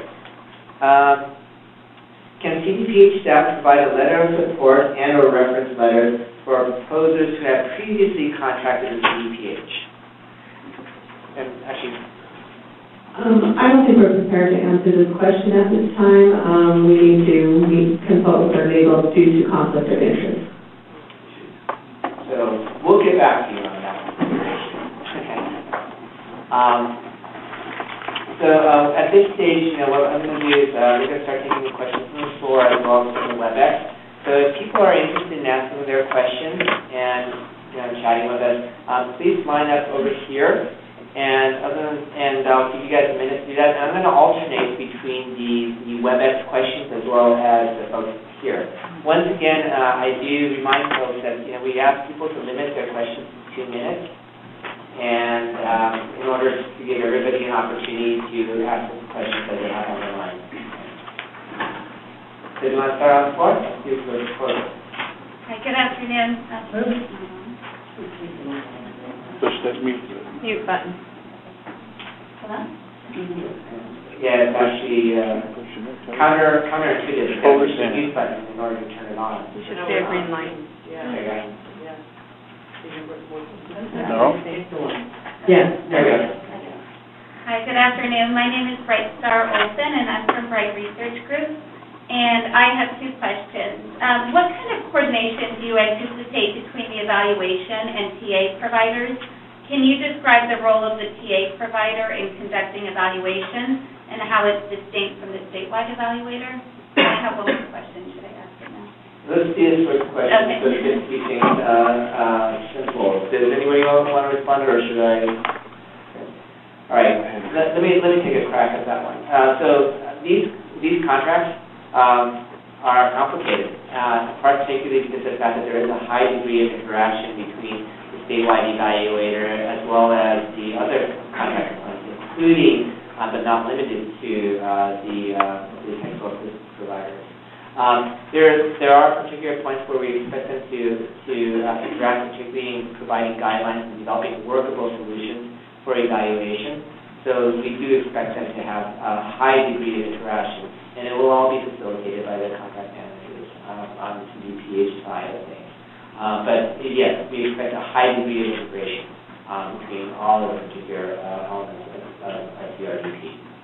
Does that answer your question? It does, thank you. I have one more question related to that. So you'll have 5 different TA providers, correct?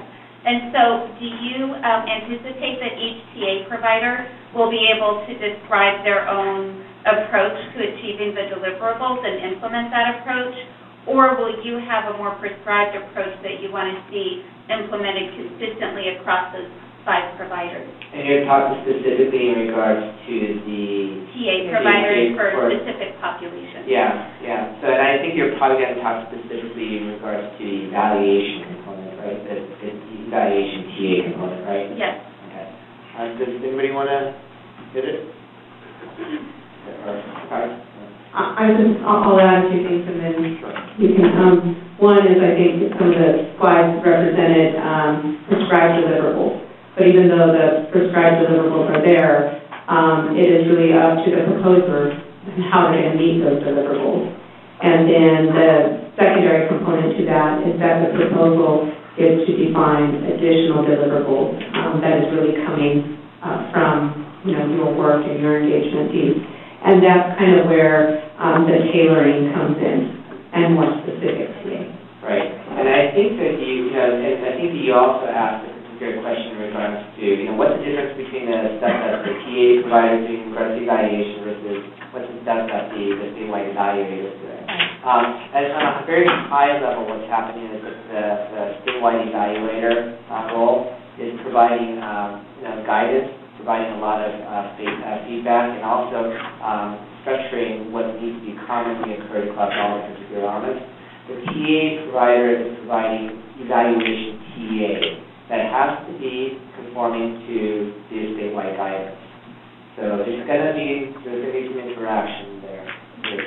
At the same time, it has to be culturally and linguistically competent. So consequently, we see how everything would have to be meeting those particular populations too. Thank you.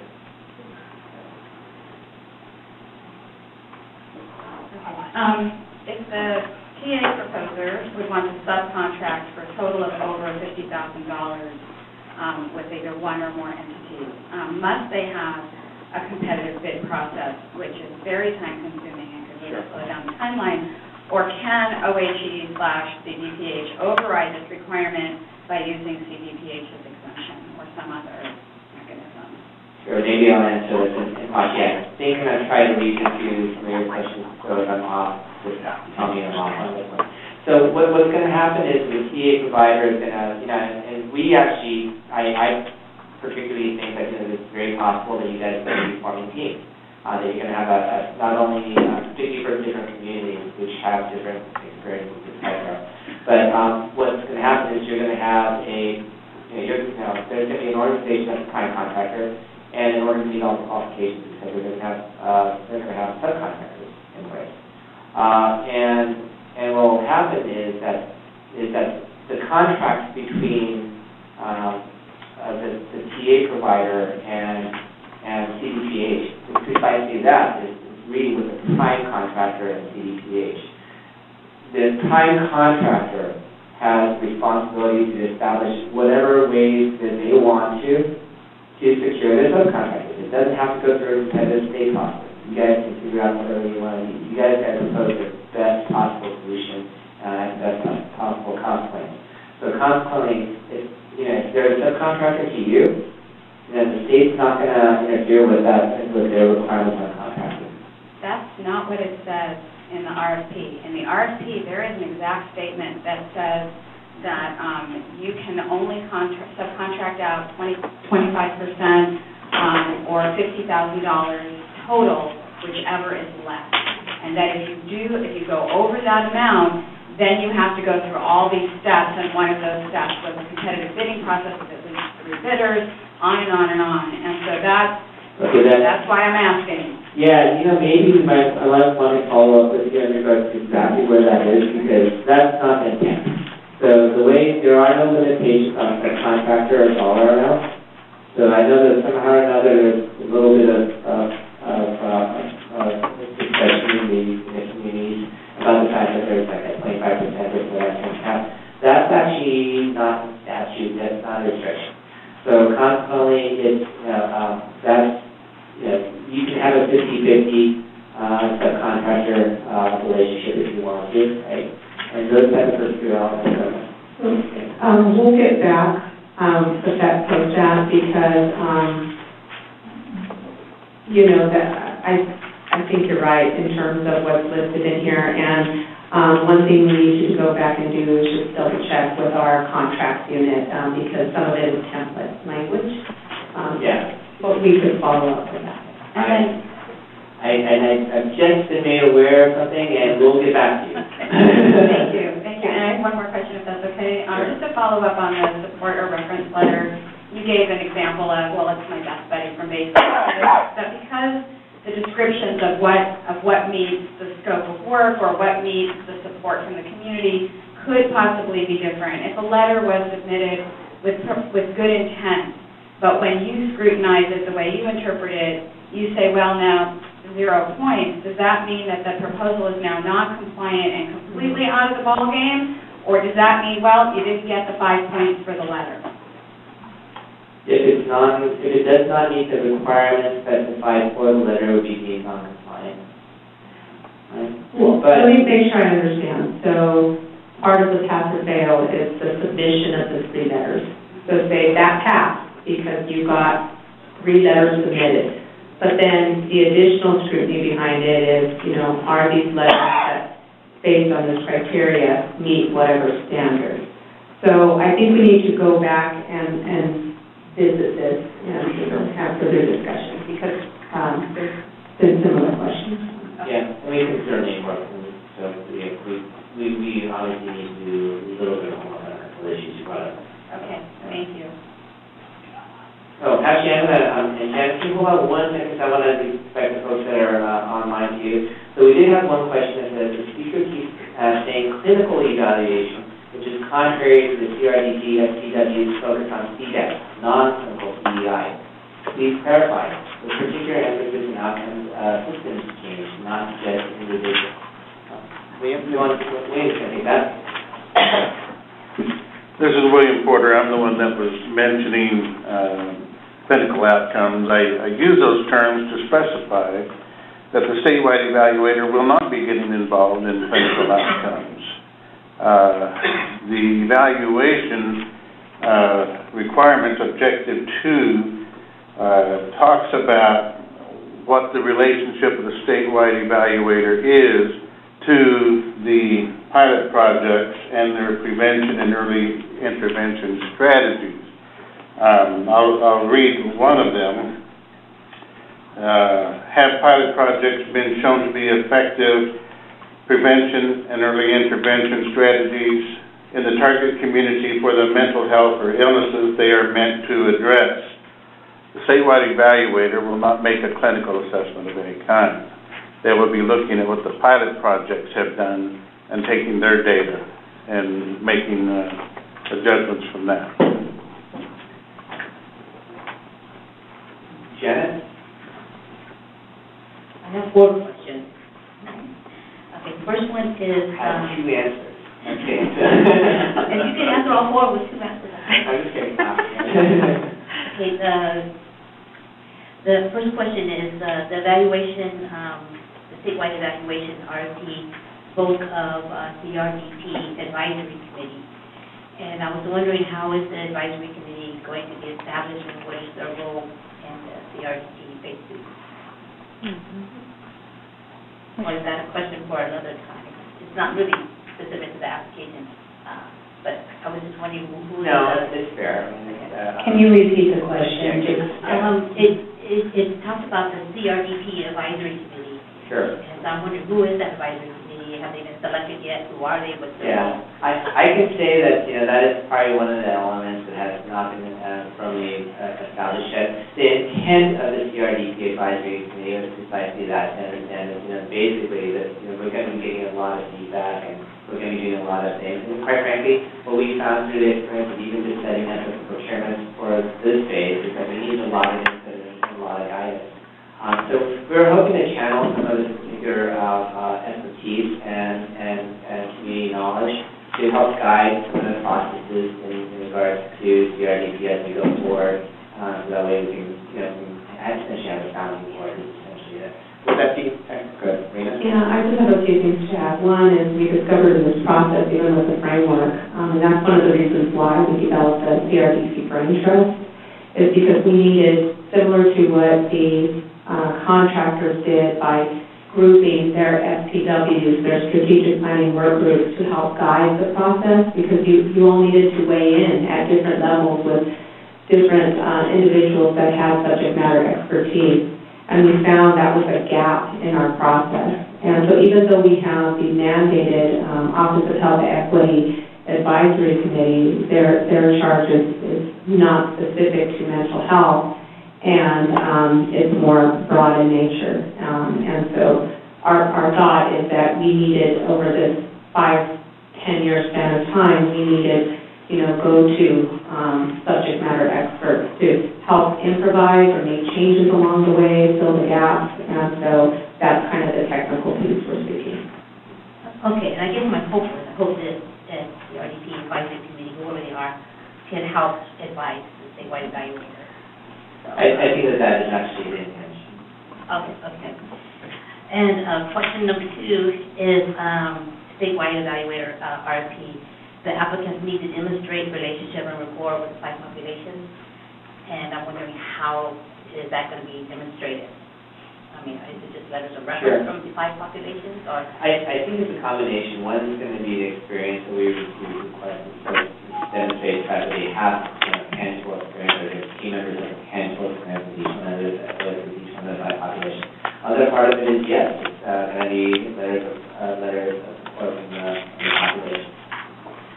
I think too, Janet, in the solicitations, I may be a little fuzzy on this, that we reserve the right to reach out and call folks, because people can submit beautiful letters, and so, I think we built in some double measures if there was a question or, there's something more we needed, that we can reach out and contact those individuals or that organization. And I guess my concern was I want to make sure that these claims of having rapport and relationship with the 5 populations are actually credible. Mm-hmm. Yeah, quite frankly, writing and crafting these particular issues was hard, and quite frankly, that was one of the hardest things for us to kind of devise, is genuine, close to a genuine connection, which we understand to be very, very critical for all components of CRDP. We've taken a crack at it. There's definitely room for improvement, which we are open to, obviously. And even at this stage, that'd be great if you could help us out a little bit with the crafting or suggestions during the requirements for it. We think we've done a pretty good job, but we built into that process a little bit more flexibility than typical statement here. Yeah, I'll be glad to be in the board role anytime. Speak up, Janet, okay? Yeah, for those on the phone and WebEx and all, yes. Okay. Thank you. And, okay, the meetings, the deliverables for the statewide evaluator, and I guess the TA applicants as well, those meetings, I'm wondering, are they open meetings that stakeholders can attend? And if stakeholders can attend, how will they be notified of the meetings, and can they say anything at those meetings?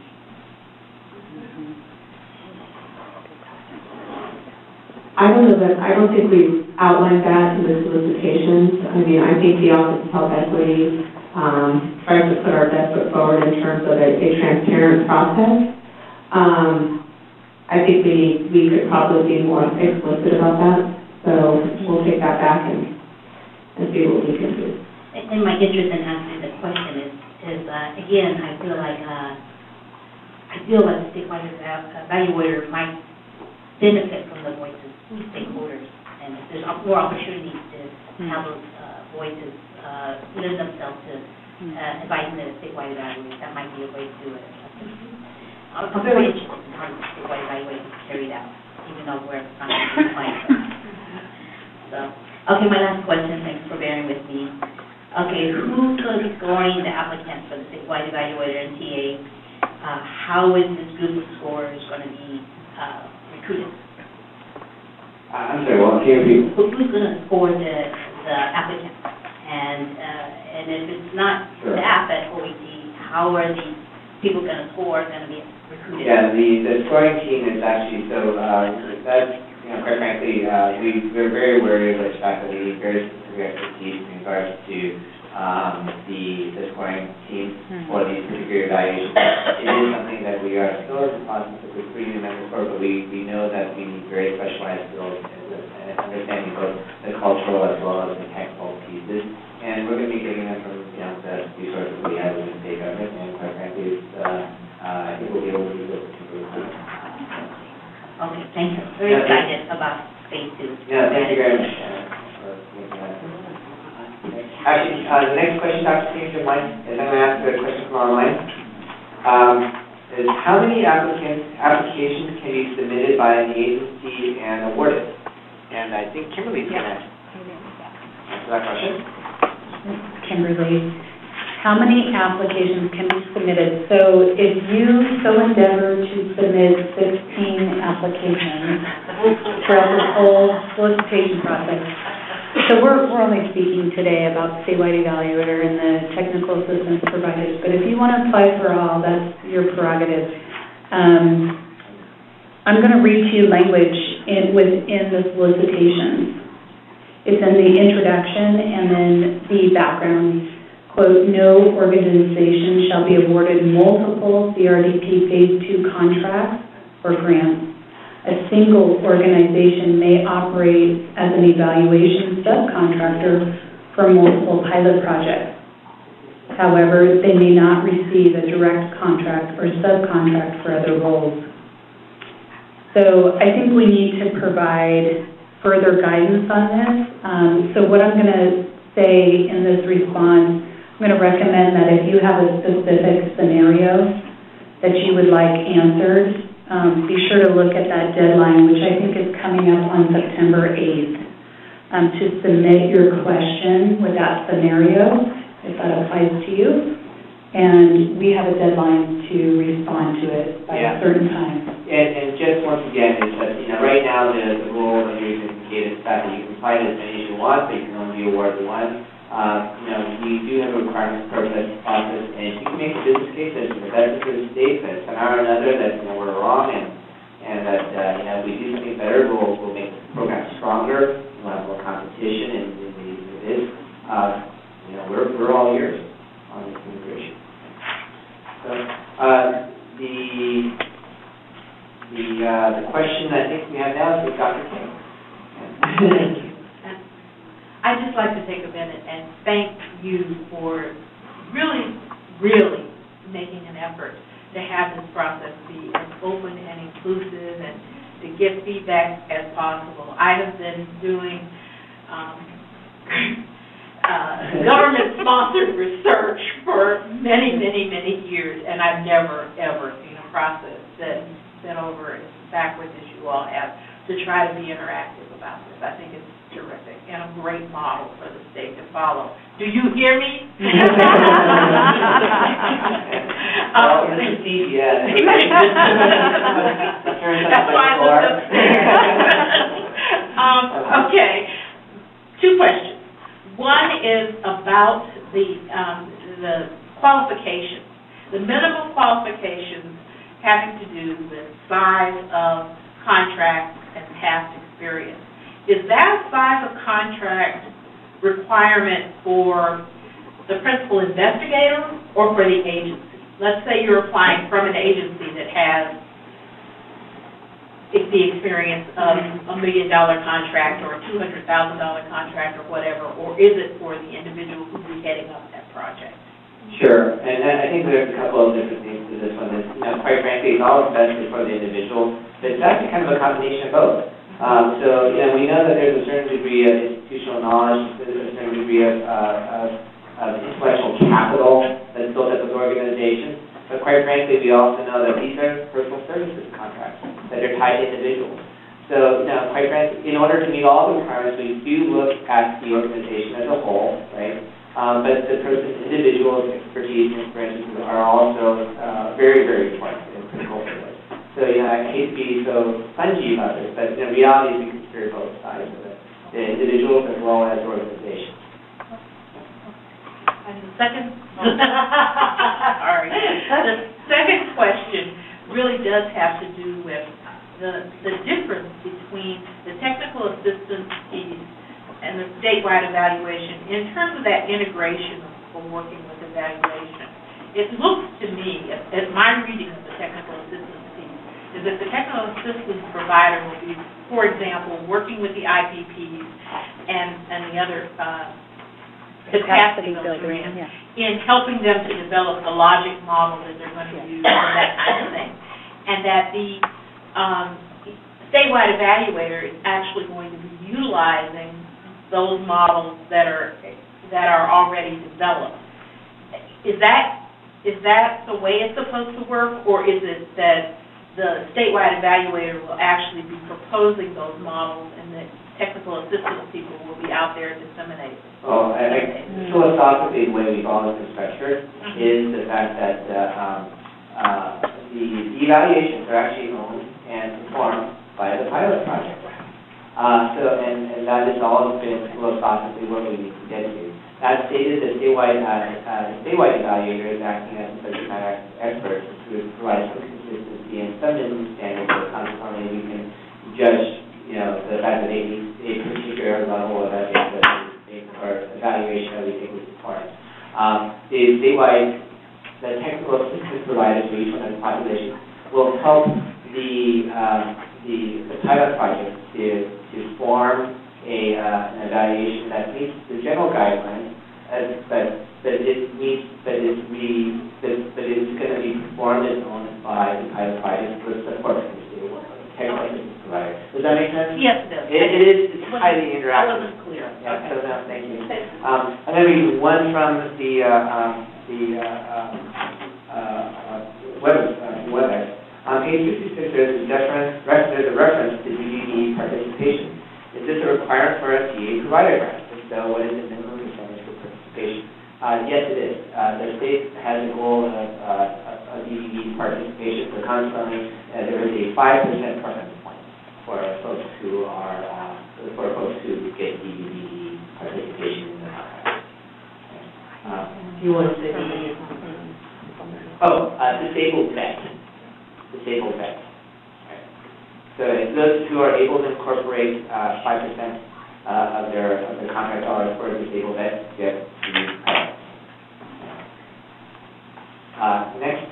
Hi, my name is Ken Einhow, and I have a question about the limit of contracting. If is one organization able to submit as a subcontractor to multiple bids? And are they allowed to work on multiple bids if they are awarded, or are they limited to one? From my understanding, this is probably one of the areas we're going to have to provide a little bit extra clarification on, and we're going to have to go through. There are particular instances where it's going to be hard to justify it. So, like, if you happen to be a subcontractor on the statewide evaluator and also doing stuff for other parts of it, then there might be a conflict of interest. But it is an area that would provide a little more clarification on from our discussions. We're becoming more aware of that particular issue. Okay, and then I guess analogously, you would address the ability to serve as a prime contractor and a subcontractor for a second award. I mean, on two separate projects. Yes. Yeah. Okay. Thanks. And so we are committing to providing more guidance in regards to the prime and subcontractor relationship as well as the multiple bidding components. If you can hang on one second, I'll take one off of the internet. For budgeting purposes, is the location known for the CDPH defined Liberal 1 kickoff meeting? I was sidebarring, sorry. Okay. So once again, I was sidelined by the sideline. For budgeting purposes, is the location known for CDPH defined Liberal 1 kickoff meeting? I'll say yes. Okay, in Sacramento. Yeah, the first meeting will be in Sacramento for sure. And next. Thank you. I'm Connie Robinson, the Center for Collaborative Planning from the Health Institute, and I also have two questions.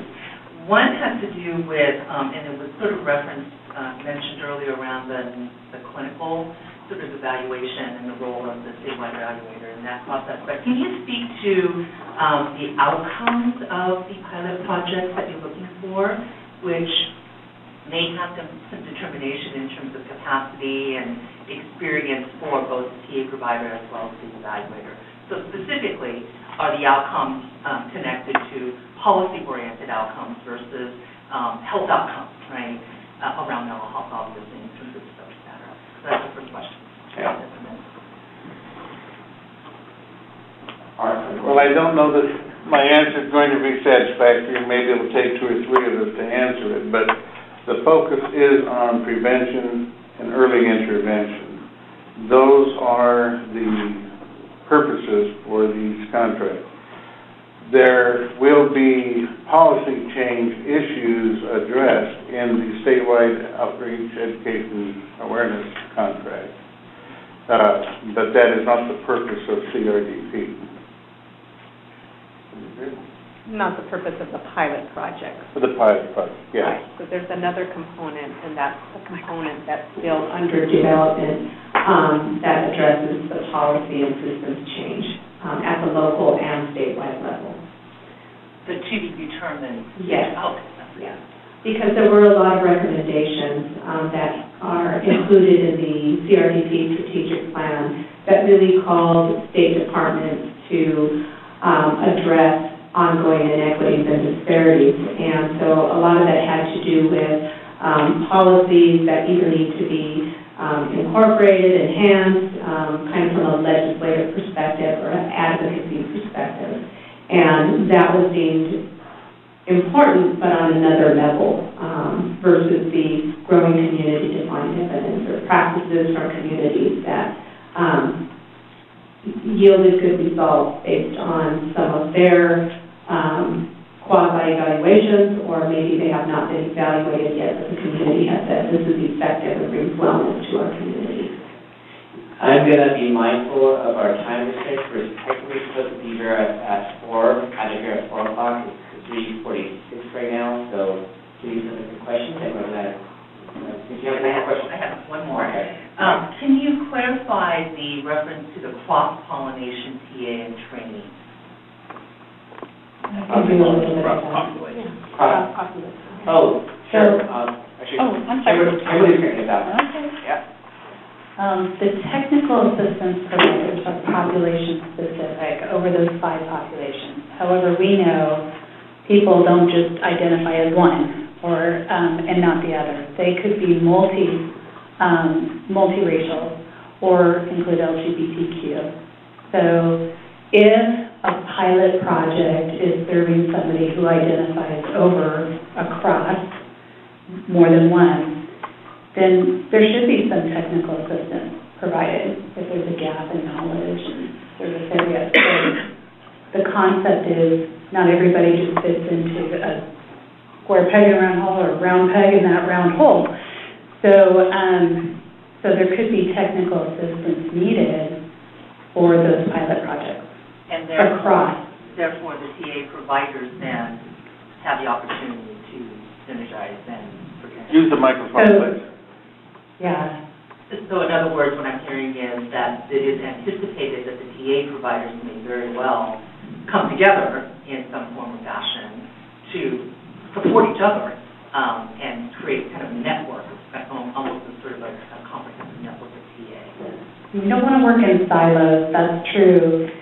The language that I see speaks to specifically working with the implementation pilot projects, but I would imagine there would need to be some collaboration and kind of partnership between the technical assistance providers. Yes. This is the reason why we include like the other meeting category and the unanticipated costs, because through this process, just like in CRDP Phase 1, there was just a lot of unexpected things that we learned along the way. And so we're trying to position ourselves so if there is a need for a learning exchange, for a coming together of the TAs to help support one another in this, realm, that there's opportunity for that. I think there's a question online. knowledge management. For budgetary purposes, when it says the contractor will work with CDPH to establish an online resource, should the contractor build it for website development, or will CDPH provide staffing infrastructure for development of the online resource? So what I can say to that is, good question. We'll provide clarification on it at some point. Is that okay? We'll provide an answer within the FAQ that will be posted online, the frequently asked questions, Yes. Hi, I'm Johanna from the Asian American Center on Disparities Research at UC Davis. And my question is actually a follow-up on the online question that was asked earlier regarding organizations and number of awards. I was wondering if you could clarify what you define as an organization. And I think maybe I need an example. So if there, would you define the University of California system as one organization, or, UC Davis campus or medical center?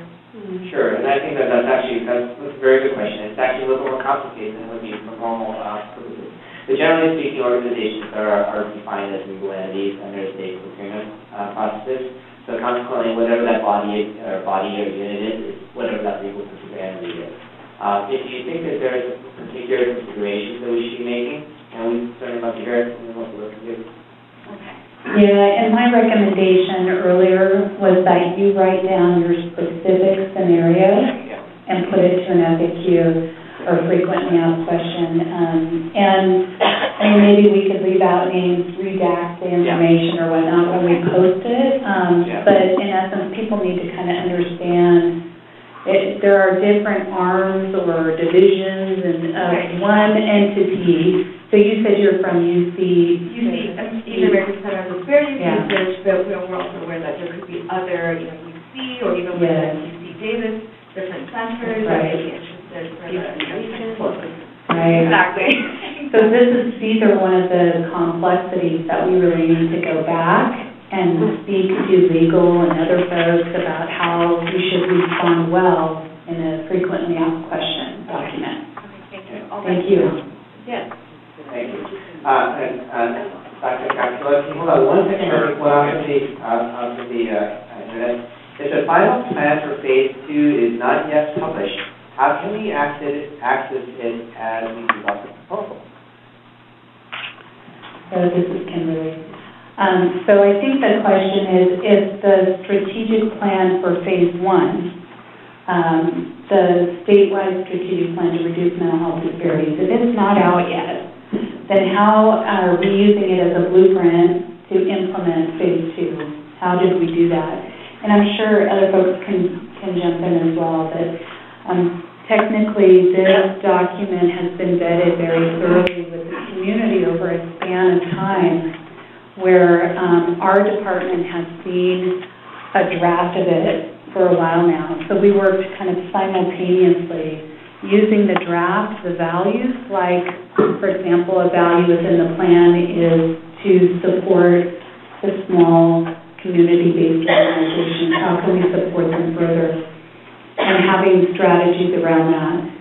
So at the same time that the contractor, the writer, is working to finalize that strategic plan, working with our office and putting it into graphic design and all of that extensive vetting process that I spoke about earlier, we hired someone to come in, Dr. Amy Sisson, maybe some of you have met. She helped begin design of a schema and then kind of simultaneously working side by side, because I think the challenge for our department is that to hold a gold standard to us, to be able to work with the community in an authentic and meaningful way, to engage them and vet this strategic plan. It takes time, but then we also heard get the money out.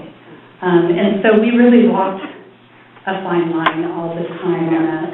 So what you see is an incomplete phase 1 and the implementation of a phase 2. From the feedback that we received during the 35-day public comment period, there's no substantial changes to that document, so we felt like we can move forward. I think that's okay. In addition, the draft is available in the Veterans Library for your own use and response. want to also praise the work that you guys have done, as Mrs. mentioned. It is a model, I think, that ought to be used by others as well. I have 5 questions. I'm kidding.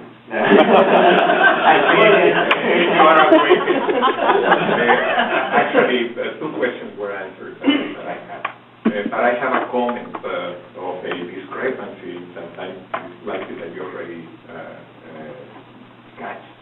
And that is that in page, and this comes from the handout that you have, that the deadlines for the question answers that you provide in slide 23 says September 8th, but then on slide 35 and 44 it says September 7th. What explains that? It's a holiday, so we apologize that we will get that. We will make sure that it should be the 8th. So September 7th is a federal holiday, I believe. Yes, So I think that we found that out later and maybe edited and did not correct the slide back then. Okay, so we apologize. It should be the 8th, and actually that's what's reflected in the video podcast, so we can deal with that. Okay, I have just one question. I think that the previous questions have been very good and have been clarifying several things. And it is related to the statewide evaluator. Did I quote that? Earthquake, huh? To the statewide evaluator, and it is from slide 31, okay? And it is as one of the set of evaluations or set of responsibilities is that it will provide programmatic non-clinical evaluation of the success of pilot projects in reducing severity of targeted mental health conditions. So that is kind of a contradiction. It is. Isn't it? Because you have a specific clinical outcomes for consultation for a non-clinical outcome. And that's a tough order to reduce severity targeted mental health conditions for community-based organizations. Yeah, I think so. And actually, I saw that in the the distinctions really, we talked a little bit about the distinctions between the role, once again, between the statewide evaluator and pilot project. The statewide evaluator's role is really much more programmatic, although they can be actually acting as a subject matter expert, providing us with community finance best practices and helping gathering information in regards to establishing frameworks, etc. But for the evaluation component, the statewide evaluator's role is much more programmatic, kind of the way LAO or legislative analyst office or general accounting office would do a programmatic evaluation. The more of the success factor issues on how they compare to the communities. Once again, that's really being controlled by the pilot process. So it's on one hand it's more of an overarching approach, and the other one is much more of the how does it impact individuals. Is that right? Yeah, no, it is helpful, but I also heard. Let's use the microphone, please. I also heard that the emphasis it was going to be on prevention and early intervention, and to have reducing severity is once again just for you to keep in mind. Mm-hmm. Yes, thank you.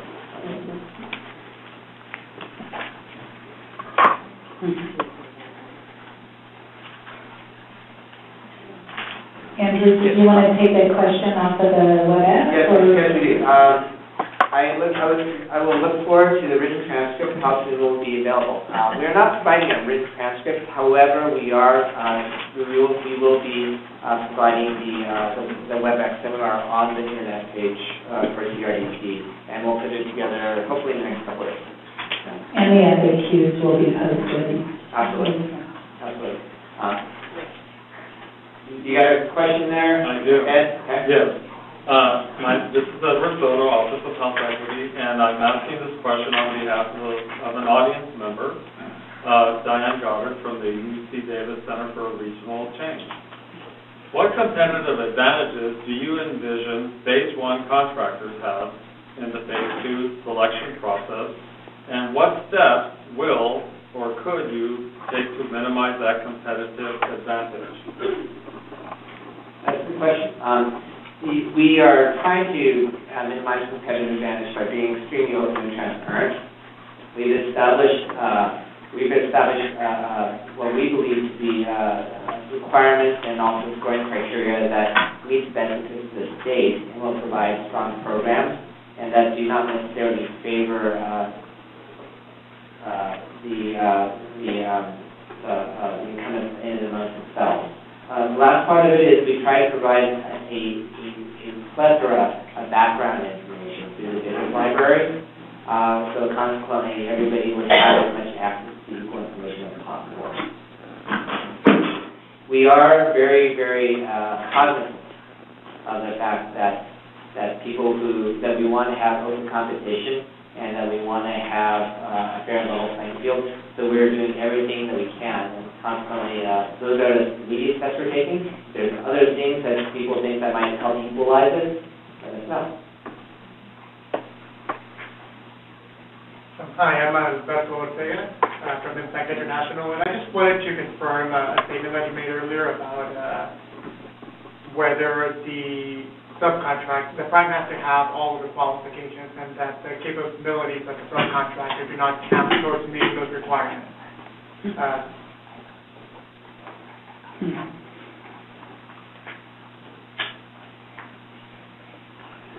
Yeah, actually, we will provide a little bit further guidance on that one. We understand the fact that there is a large, that a lot of people, first of all, we understand the fact that we put a lot of demand into our solicitations. They're hard, and we expect a lot from you guys in regards to that. So consequently, we know that the contractors are going to be critical to meeting not only the deliverables but also the qualifications. We will be providing some extra clarifications and very few comments in regards to that particular issue about the qualifications of the subcontractors. And a quick question about the budget for the final meeting. Does that include covering all costs, having a ballroom and bringing in speakers and so on, or is that something that there would be an additional budget for this type of cost?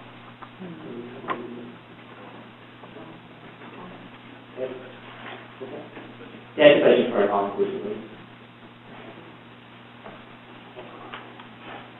We got another question from the net, and I'm going to try to get through this because I think we can actually get through everything. In addition to travel and or other tasks are needed beyond what is proposed because of the location of the pilot project or additional work is identified as needed, will those tasks be negotiated based on the submitted cost for the task point? And so this is Kimberly. I suspect this question is about those undeterminable or unanticipated tasks. I mean, there are some deliverables we'll ask you to do that aren't listed within your contract. However, they fall under the unanticipated task area of your contract. So there's language in the contract about the process for negotiating through that with your contract manager and CDPH and discussing a price point for a particular scope of work for each task that would be assigned. The last question I have is, can we apply both for the statewide evaluator and one of the local education and outreach consultant positions?